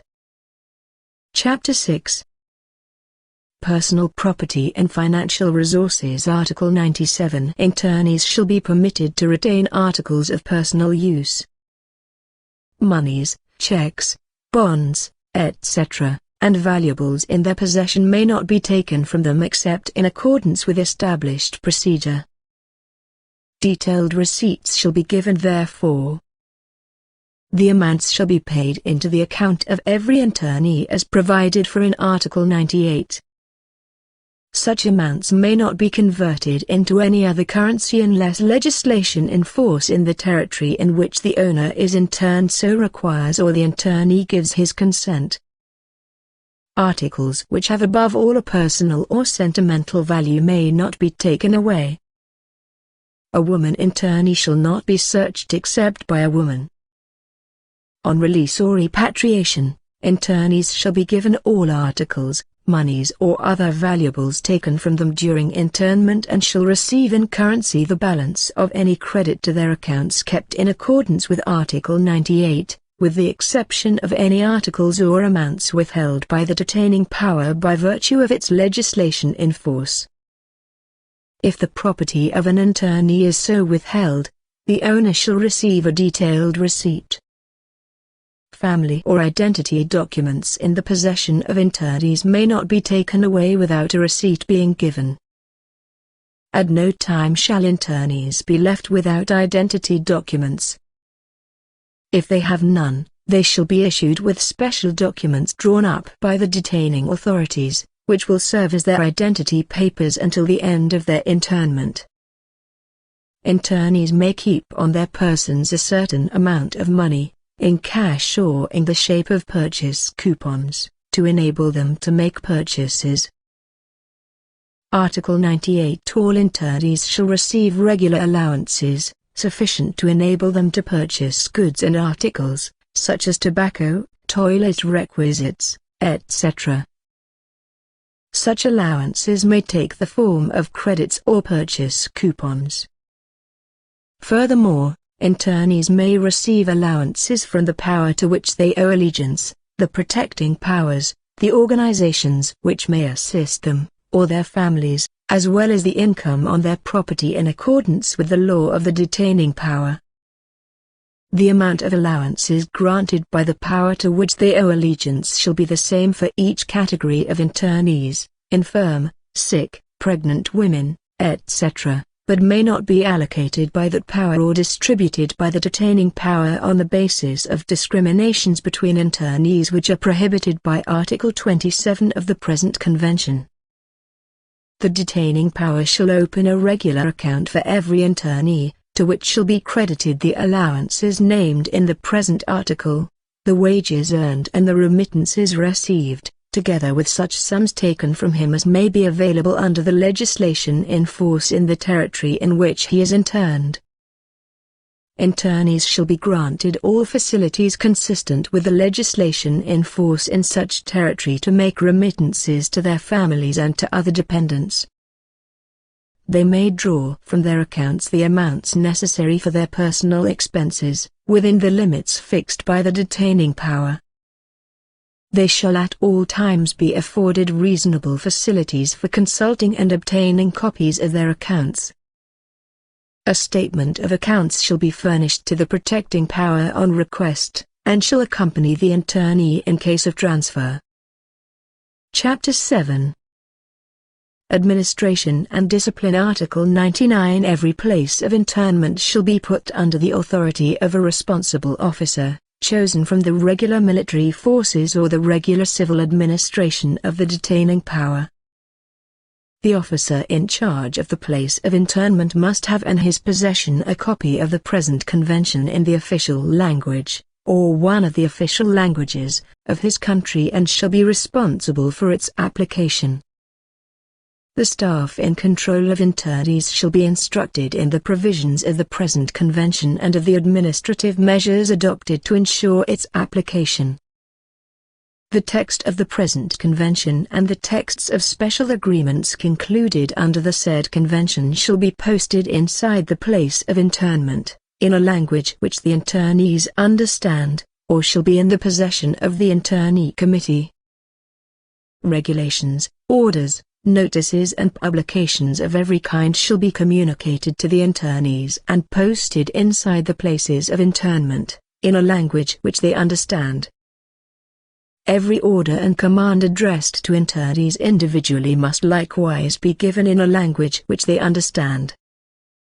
Article 100. The disciplinary regime in places of internment shall be consistent with humanitarian principles, and shall in no circumstances include regulations imposing on internees any physical exertion dangerous to their health or involving physical or moral victimization.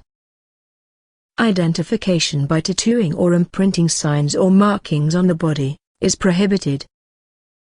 In particular, prolonged standing and roll calls, punishment drill, military drill and maneuvers, or the reduction of food rations, are prohibited. Article 101. Internees shall have the right to present to the authorities in whose power they are, any petition with regard to the conditions of internment to which they are subjected. They shall also have the right to apply without restriction through the internee committee or, if they consider it necessary, direct to the representatives of the protecting power, in order to indicate to them any points on which they may have complaints to make with regard to the conditions of internment.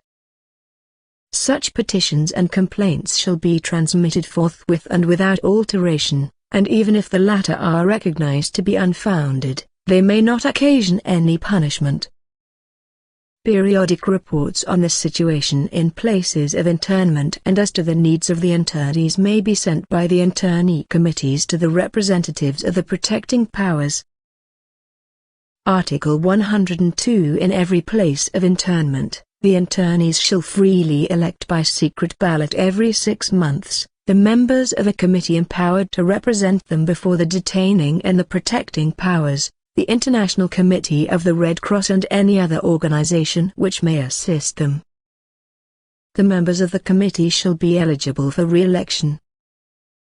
Internees so elected shall enter upon their duties after their election has been approved by the detaining authorities. The reasons for any refusals or dismissals shall be communicated to the protecting powers concerned. Article 103. The internee committees shall further the physical, spiritual and intellectual well-being of the internees. In case the internees decide, in particular, to organize a system of mutual assistance amongst themselves, this organization would be within the competence of the committees in addition to the special duties entrusted to them under other provisions of the present convention. Article 104. Members of internee committees shall not be required to perform any other work, if the accomplishment of their duties is rendered more difficult thereby.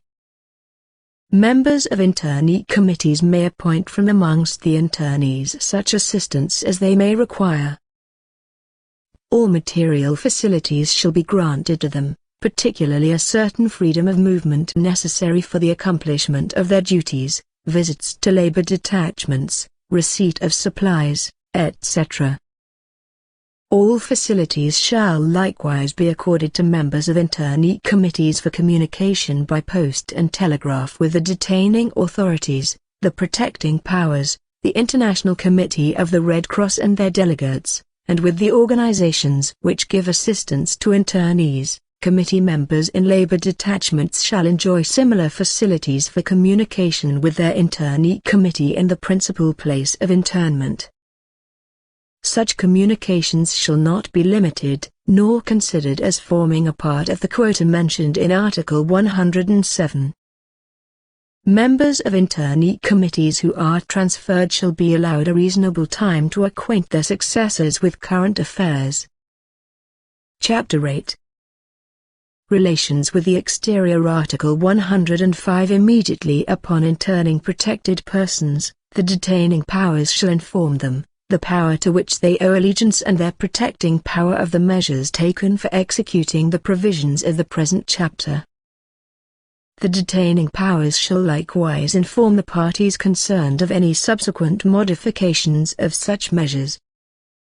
Article 106. As soon as he is interned, or at the latest not more than 1 week after his arrival in a place of internment, and likewise in cases of sickness or transfer to another place of internment or to a hospital, every internee shall be enabled to send direct to his family, on the one hand, and to the central agency provided for by Article 140, on the other, an internment card similar, if possible, to the model annexed to the present convention, informing his relatives of his detention, address and state of health.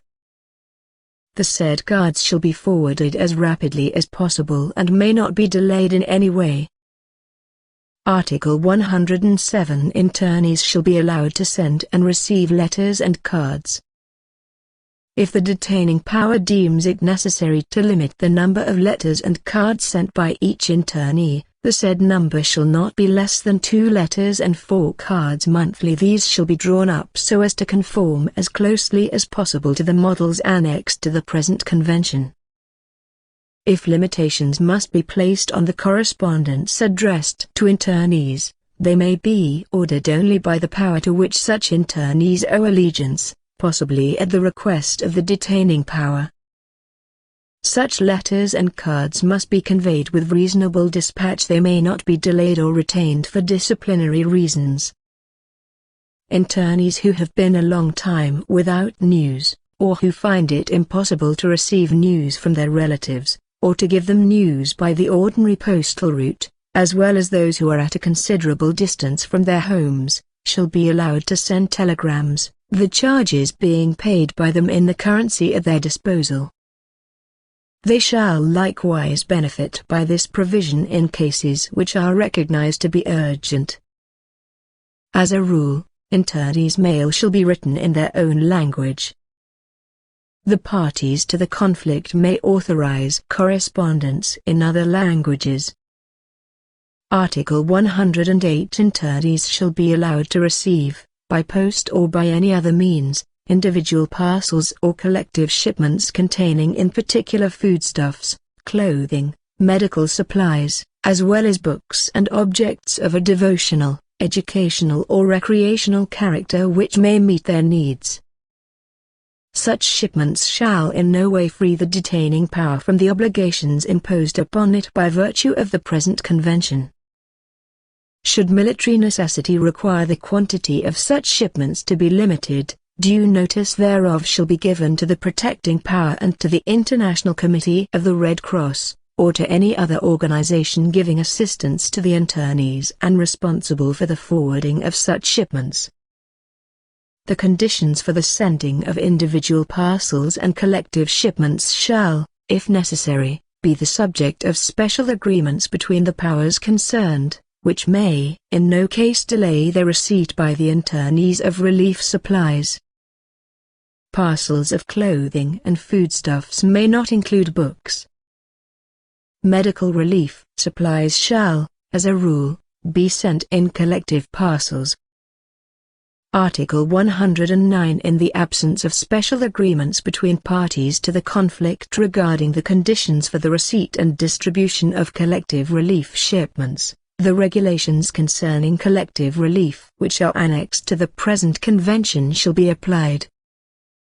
The special agreements provided for above shall in no case restrict the right of internee committees to take possession of collective relief shipments intended for internees, to undertake their distribution and to dispose of them in the interests of the recipients.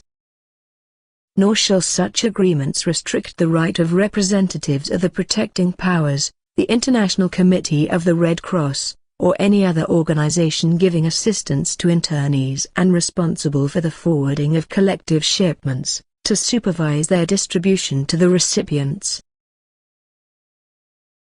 Article 110. All relief shipments for internees shall be exempt from import, customs and other dues. All matter sent by mail, including relief parcels sent by parcel post and remittances of money, addressed from other countries to internees or dispatched by them through the post office, either direct or through the information bureaus provided for in Article 136 and the Central Information Agency provided for in Article 140, shall be exempt from all postal dues both in the countries of origin and destination and in intermediate countries. To this end, in particular, the exemption provided by the Universal Postal Convention of 1947 and by the agreements of the Universal Postal Union in favor of civilians of enemy nationality detained in camps or civilian prisons, shall be extended to the other interned persons protected by the present convention. The countries not signatory to the above-mentioned agreements shall be bound to grant freedom from charges in the same circumstances. The cost of transporting relief shipments which are intended for internees and which, by reason of their weight or any other cause, cannot be sent through the post office, shall be borne by the detaining power in all the territories under its control. Other powers which are parties to the present convention shall bear the cost of transport in their respective territories. Costs connected with the transport of such shipments, which are not covered by the above paragraphs, shall be charged to the senders. The high contracting parties shall endeavor to reduce, so far as possible, the charges for telegrams sent by internees, or addressed to them.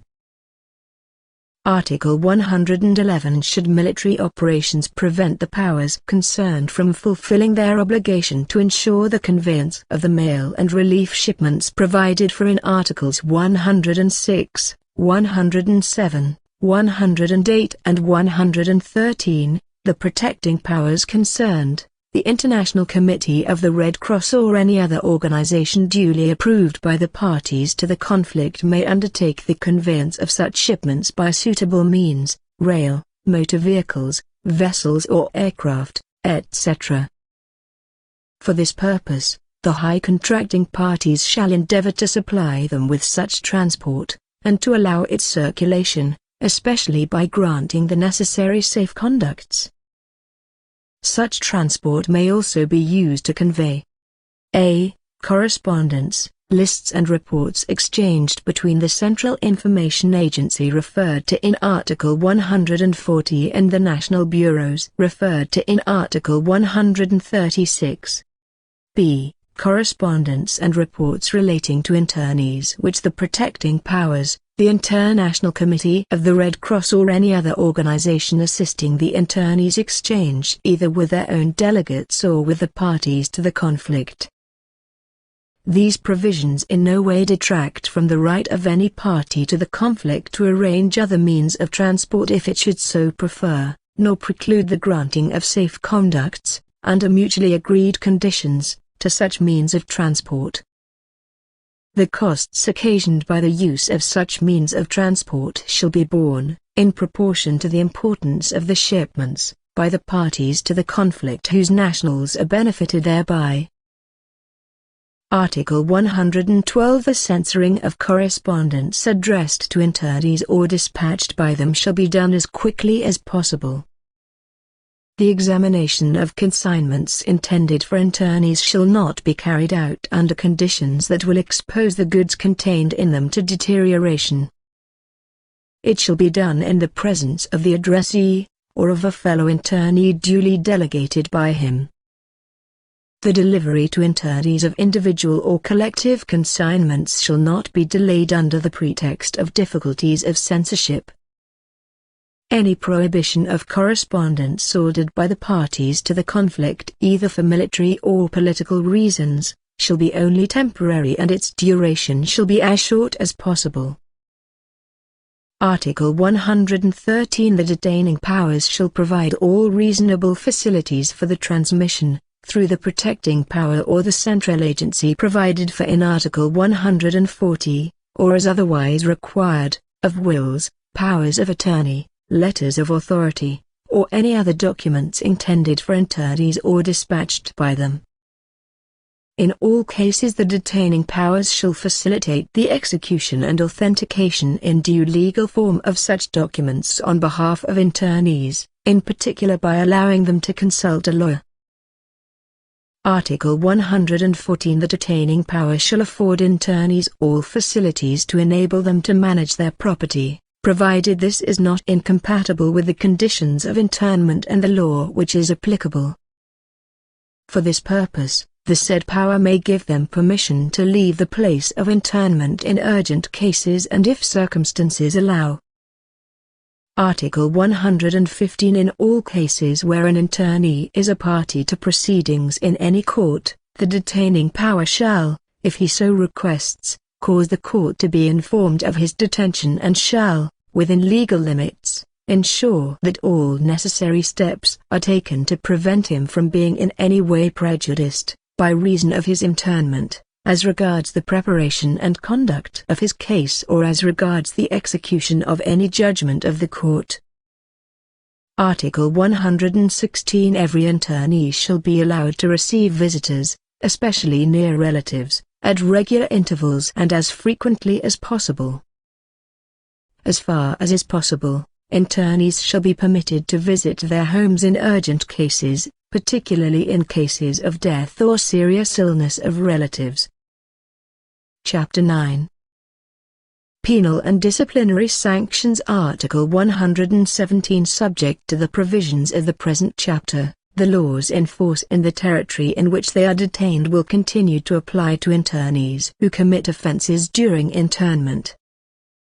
if general laws, regulations or orders declare acts committed by internees to be punishable, whereas the same acts are not punishable when committed by persons who are not internees, such acts shall entail disciplinary punishments only.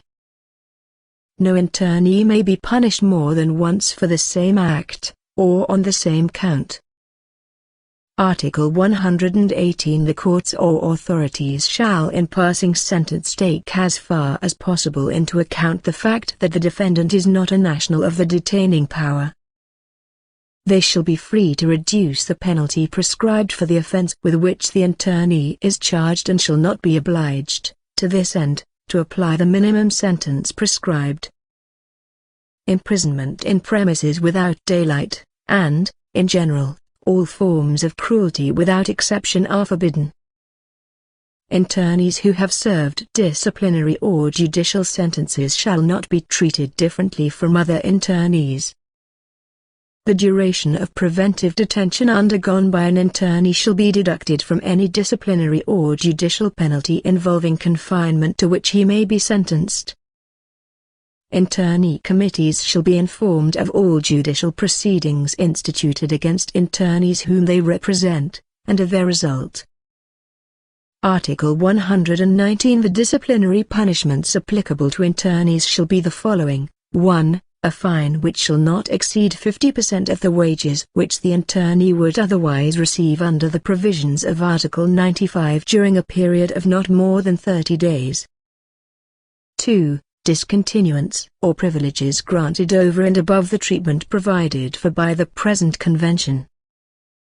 3. Fatigue duties, not exceeding 2 hours daily, in connection with the maintenance of the place of internment. 4. Confinement. In no case shall disciplinary penalties be inhuman, brutal or dangerous for the health of internees. Account shall be taken of the internee's age, sex and state of health.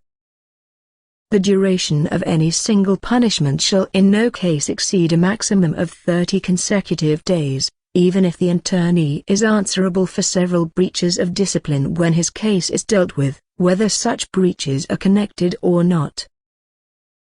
Article 120. Internees who are recaptured after having escaped or when attempting to escape, shall be liable only to disciplinary punishment in respect of this act, even if it is a repeated offense.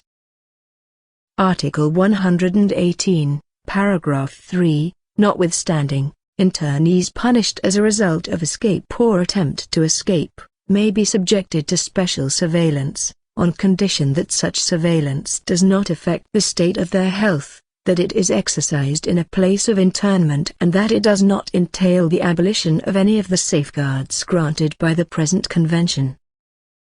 Internees who aid and abet an escape, or attempt to escape, shall be liable on this count to disciplinary punishment only.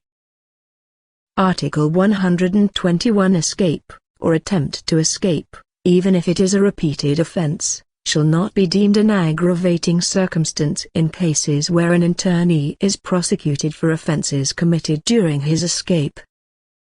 The parties to the conflict shall ensure that the competent authorities exercise leniency in deciding whether punishment inflicted for an offense shall be of a disciplinary or judicial nature, especially in respect of acts committed in connection with an escape, whether successful or not. Article 122. Acts which constitute offences against discipline shall be investigated immediately. This rule shall be applied, in particular, in cases of escape or attempt to escape.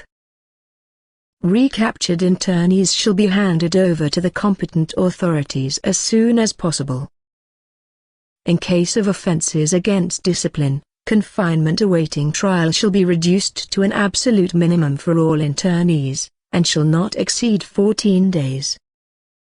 Its duration shall in any case be deducted from any sentence of confinement.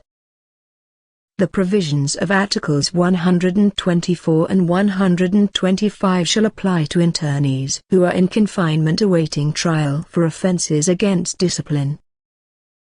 Article 123. Without prejudice to the competence of courts and higher authorities, disciplinary punishment may be ordered only by the commandant of the place of internment, or by a responsible officer or official who replaces him, or to whom he has delegated his disciplinary powers.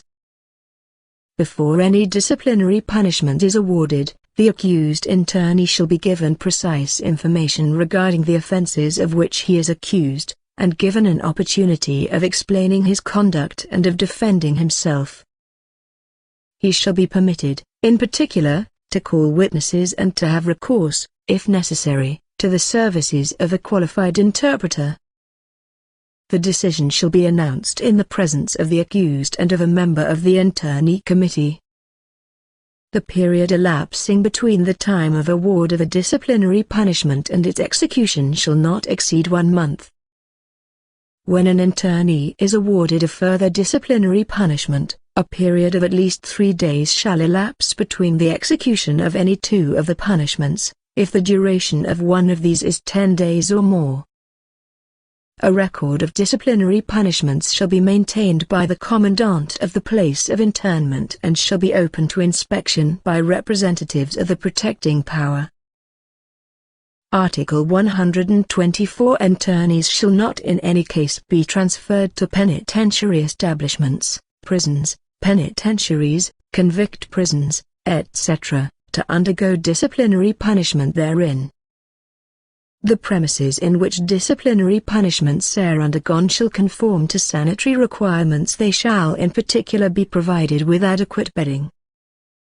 Internees undergoing punishment shall be enabled to keep themselves in a state of cleanliness. Women internees undergoing disciplinary punishment shall be confined in separate quarters from male internees and shall be under the immediate supervision of women. Article 125. Internees awarded disciplinary punishment shall be allowed to exercise and to stay in the open air at least 2 hours daily. They shall be allowed, if they so request, to be present at the daily medical inspections. They shall receive the attention which their state of health requires and, if necessary, shall be removed to the infirmary of the place of internment or to a hospital. They shall have permission to read and write, likewise to send and receive letters. Parcels and remittances of money, however, may be withheld from them until the completion of their punishment. Such consignments shall meanwhile be entrusted to the internee committee, who will hand over to the infirmary the perishable goods contained in the parcels. No internee given a disciplinary punishment may be deprived of the benefit of the provisions of Articles 107 and 143 of the present Convention. Article 126. The provisions of Articles 71 to 76 inclusive shall apply, by analogy, to proceedings against internees who are in the national territory of the detaining power. Chapter 10. Transfers of internees. Article 127. The transfer of internees shall always be effected humanely. As a general rule, it shall be carried out by rail or other means of transport, and under conditions at least equal to those obtaining for the forces of the detaining power in their changes of station.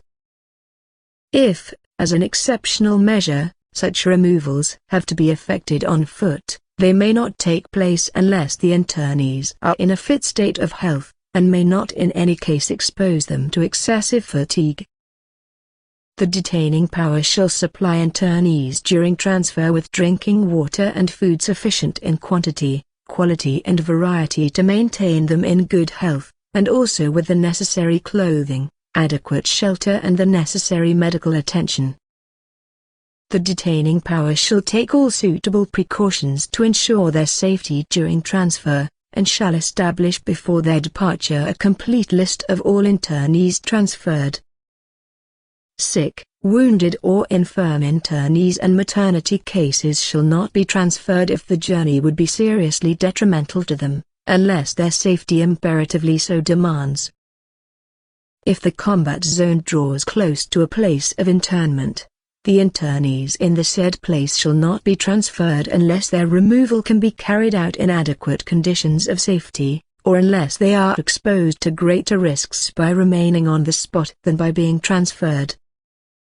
When making decisions regarding the transfer of internees, the detaining power shall take their interests into account and, in particular, shall not do anything to increase the difficulties of repatriating them or returning them to their own homes.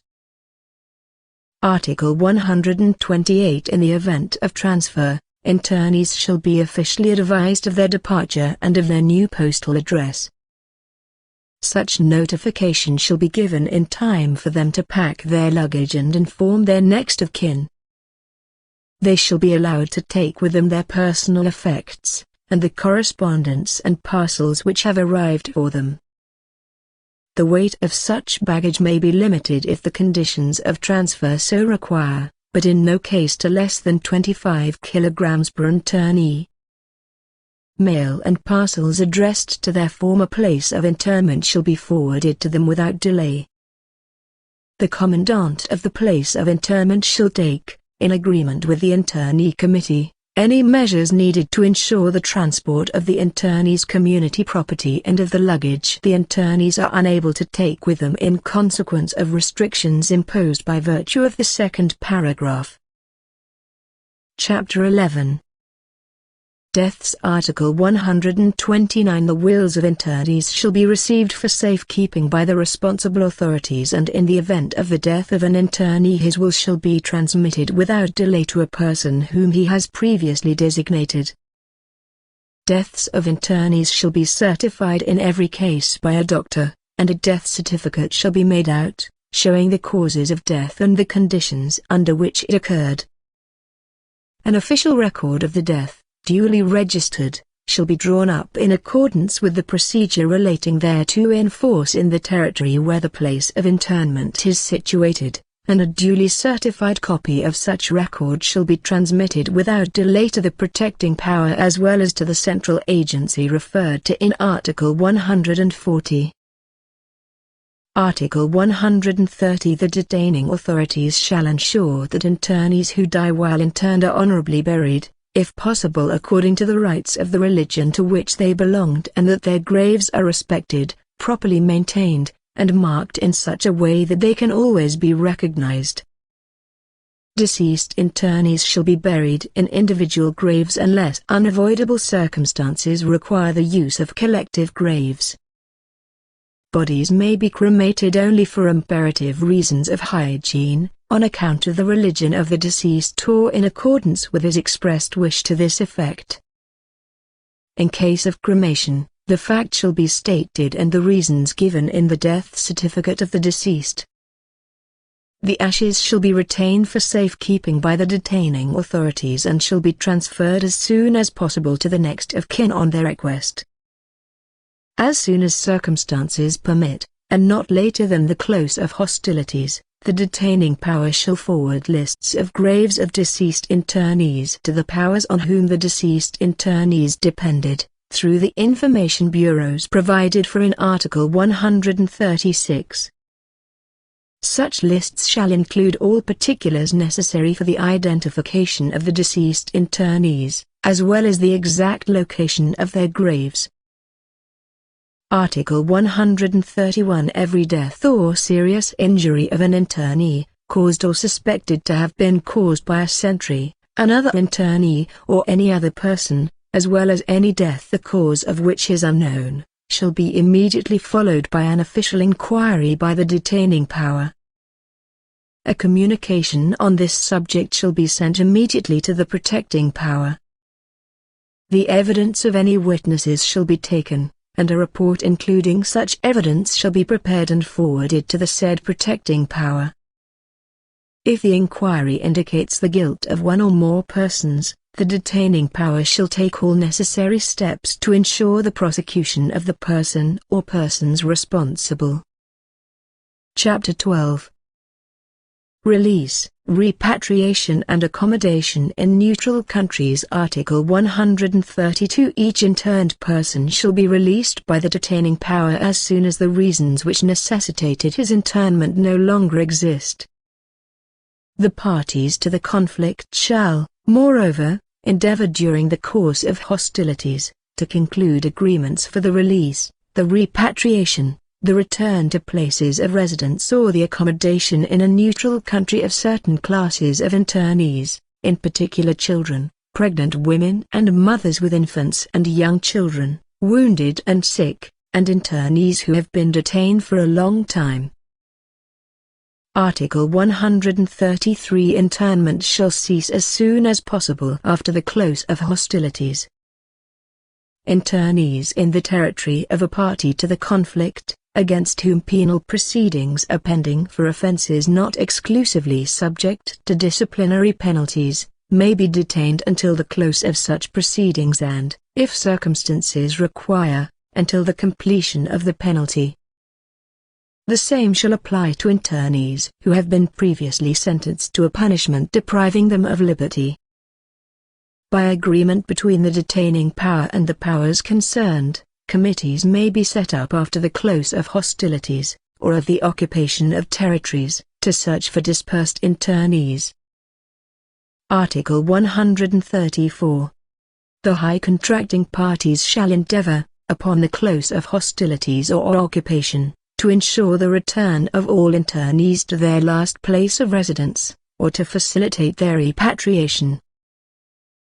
Article 135 The detaining power shall bear the expense of returning released internees to the places where they were residing when interned, or, if it took them into custody while they were in transit or on the high seas, the cost of completing their journey or of their return to their point of departure. Where a detaining power refuses permission to reside in its territory to a released internee who previously had his permanent domicile therein, such detaining power shall pay the cost of the said internee's repatriation. If, however, the internee elects to return to his country on his own responsibility or in obedience to the government of the power to which he owes allegiance, the detaining power need not pay the expenses of his journey beyond the point of his departure from its territory. The detaining power need not pay the costs of repatriation of an internee who was interned at his own request. If internees are transferred in accordance with Article 45, the transferring and receiving powers shall agree on the portion of the above costs to be borne by each. The foregoing shall not prejudice such special agreements as may be concluded between parties to the conflict concerning the exchange and repatriation of their nationals in enemy hands. Section V. Information Bureaus and Central Agency Article 136 Upon the outbreak of a conflict and in all cases of occupation, each of the parties to the conflict shall establish an official information bureau responsible for receiving and transmitting information in respect of the protected persons who are in its power. Each of the parties to the conflict shall, within the shortest possible period, give its bureau information of any measure taken by it concerning any protected persons who are kept in custody for more than 2 weeks, who are subjected to assigned residence or who are interned. It shall, furthermore, require its various departments concerned with such matters to provide the aforesaid Bureau promptly with information concerning all changes pertaining to these protected persons, as, for example, transfers, releases, repatriations, escapes, admittances to hospitals, births and deaths. Article 137 Each national bureau shall immediately forward information concerning protected persons by the most rapid means to the powers of whom the aforesaid persons are nationals, or to powers in whose territory they resided, through the intermediary of the protecting powers and likewise through the central agency provided for in Article 140. The bureaus shall also reply to all inquiries which may be received regarding protected persons. Information bureaus shall transmit information concerning a protected person unless its transmission might be detrimental to the person concerned or to his or her relatives. Even in such a case, the information may not be withheld from the central agency which, upon being notified of the circumstances, will take the necessary precautions indicated in Article 140. All communications in writing made by any bureau shall be authenticated by a signature or a seal. Article 138. The information received by the National Bureau and transmitted by it shall be of such a character as to make it possible to identify the protected person exactly and to advise his next of kin quickly. The information in respect of each person shall include at least his surname, first names, place and date of birth, nationality, last residence and distinguishing characteristics, the first name of the father and the maiden name of the mother, the date, place and nature of the action taken with regard to the individual, the address at which correspondence may be sent to him and the name and address of the person to be informed.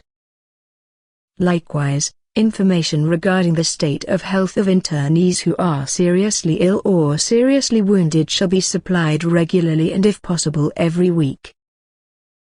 Article 139. Each National Information Bureau shall, furthermore, be responsible for collecting all personal valuables left by protected persons mentioned in Article 136, in particular those who have been repatriated or released, or who have escaped or died. It shall forward the said valuables to those concerned, either direct, or, if necessary, through the central agency. Such articles shall be sent by the Bureau in sealed packets which shall be accompanied by statements giving clear and full identity particulars of the person to whom the articles belonged, and by a complete list of the contents of the parcel. Detailed records shall be maintained of the receipt and dispatch of all such valuables. Article 140. A central information agency for protected persons, in particular for internees, shall be created in a neutral country. The International Committee of the Red Cross shall, if it deems necessary, propose to the powers concerned the organization of such an agency, which may be the same as that provided for in Article 123 of the Geneva Convention relative to the treatment of prisoners of war of August 12, 1949. The function of the agency shall be to collect all information of the type set forth in Article 136 which it may obtain through official or private channels and to transmit it as rapidly as possible to the countries of origin or of residence of the persons concerned, except in cases where such transmissions might be detrimental to the persons whom the said information concerns, or to their relatives. It shall receive from the parties to the conflict all reasonable facilities for effecting such transmissions. The high contracting parties, and in particular those whose nationals benefit by the services of the central agency, are requested to give the said agency the financial aid it may require. The foregoing provisions shall in no way be interpreted as restricting the humanitarian activities of the International Committee of the Red Cross and of the relief societies described in Article 142. Article 141. The National Information Bureaus and the Central Information Agency shall enjoy free postage for all mail, likewise the exemptions provided for in Article 110, and further, so far as possible, exemption from telegraphic charges or, at least, greatly reduced rates. Part 4. Execution of the Convention. Section I. General Provisions. Article 142. Subject to the measures which the detaining powers may consider essential to ensure their security or to meet any other reasonable need, the representatives of religious organizations, relief societies, or any other organizations assisting the protected persons, shall receive from these powers, for themselves or their duly accredited agents, all facilities for visiting the protected persons, for distributing relief, supplies and material from any source, intended for educational, recreational or religious purposes, or for assisting them in organizing their leisure time within the places of internment. Such societies or organizations may be constituted in the territory of the detaining power, or in any other country, or they may have an international character. The detaining power may limit the number of societies and organizations whose delegates are allowed to carry out their activities in its territory and under its supervision, on condition, however, that such limitation shall not hinder the supply of effective and adequate relief to all protected persons. The special position of the International Committee of the Red Cross in this field shall be recognized and respected at all times. Article 143 Representatives or delegates of the protecting powers shall have permission to go to all places where protected persons are, particularly to places of internment, detention and work. They shall have access to all premises occupied by protected persons and shall be able to interview the latter without witnesses, personally or through an interpreter. Such visits may not be prohibited except for reasons of imperative military necessity, and then only as an exceptional and temporary measure. Their duration and frequency shall not be restricted. Such representatives and delegates shall have full liberty to select the places they wish to visit. The detaining or occupying power, the protecting power and when occasion arises the power of origin of the persons to be visited, may agree that compatriots of the internees shall be permitted to participate in the visits. The delegates of the International Committee of the Red Cross shall also enjoy the above prerogatives. The appointment of such delegates shall be submitted to the approval of the power governing the territories where they will carry out their duties. Article 144 The high contracting parties undertake, in time of peace as in time of war, to disseminate the text of the present convention as widely as possible in their respective countries, and, in particular, to include the study thereof in their programs of military and, if possible, civil instruction, so that the principles thereof may become known to the entire population. Any civilian, military, police or other authorities, who in time of war assume responsibilities in respect of protected persons, must possess the text of the convention and be specially instructed as to its provisions.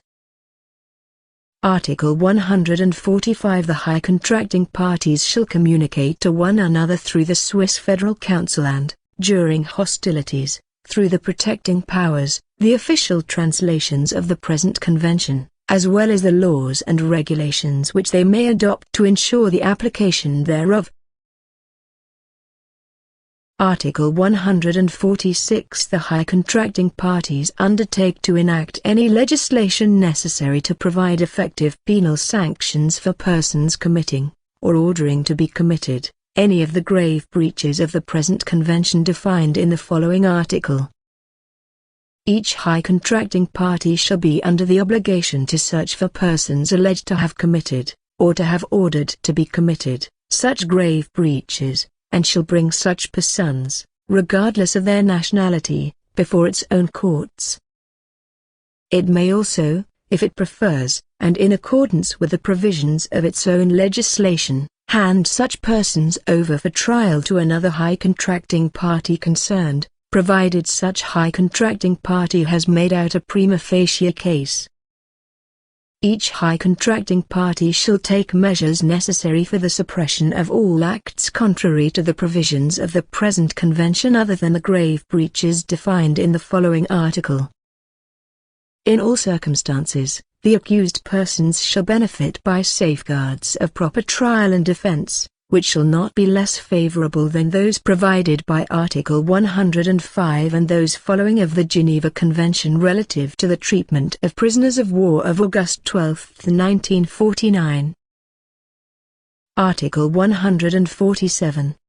Grave breaches to which the preceding article relates shall be those involving any of the following acts, if committed against persons or property protected by the present convention: willful killing, torture or inhuman treatment, including biological experiments, willfully causing great suffering or serious injury to body or health, unlawful deportation or transfer or unlawful confinement of a protected person, compelling a protected person to serve in the forces of a hostile power, or willfully depriving a protected person of the rights of fair and regular trial prescribed in the present convention, taking of hostages and extensive destruction and appropriation of property, not justified by military necessity and carried out unlawfully and wantonly.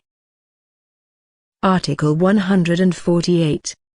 No high contracting party shall be allowed to absolve itself or any other high contracting party of any liability incurred by itself or by another high contracting party in respect of breaches referred to in the preceding article. Article 149. At the request of a party to the conflict, an inquiry shall be instituted, in a manner to be decided between the interested parties, concerning any alleged violation of the Convention. If agreement has not been reached concerning the procedure for the inquiry, the parties should agree on the choice of an umpire who will decide upon the procedure to be followed. Once the violation has been established, the parties to the conflict shall put an end to it and shall repress it with the least possible delay. Section 2. Final provisions. Article 150. The present convention is established in English and in French. Both texts are equally authentic. The Swiss Federal Council shall arrange for official translations of the convention to be made in the Russian and Spanish languages. Article 151. The present convention, which bears the date of this day, is open to signature until February 12, 1950, in the name of the powers represented at the conference which opened at Geneva on April 21, 1949. Article 152. The present convention shall be ratified as soon as possible and the ratifications shall be deposited at Bern. A record shall be drawn up of the deposit of each instrument of ratification and certified copies of this record shall be transmitted by the Swiss Federal Council to all the powers in whose name the convention has been signed, or whose accession has been notified. Article 153. The present convention shall come into force 6 months after not less than 2 instruments of ratification have been deposited. Thereafter, it shall come into force for each high contracting party 6 months after the deposit of the instrument of ratification. Article 154.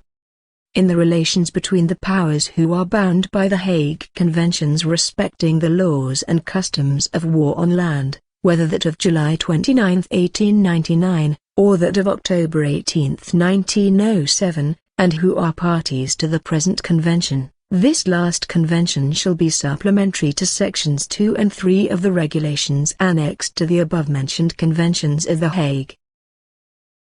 Article 155. From the date of its coming into force, it shall be open to any power in whose name the present convention has not been signed, to accede to this convention. Article 156. Accessions shall be notified in writing to the Swiss Federal Council, and shall take effect 6 months after the date on which they are received. The Swiss Federal Council shall communicate the accessions to all the powers in whose name the convention has been signed, or whose accession has been notified. Article 157. The situations provided for in Articles 2 and 3 shall give immediate effect to ratifications deposited and accessions notified by the parties to the conflict before or after the beginning of hostilities or occupation. The Swiss Federal Council shall communicate by the quickest method any ratifications or accessions received from parties to the conflict. Article 158. Each of the high contracting parties shall be at liberty to denounce the present convention.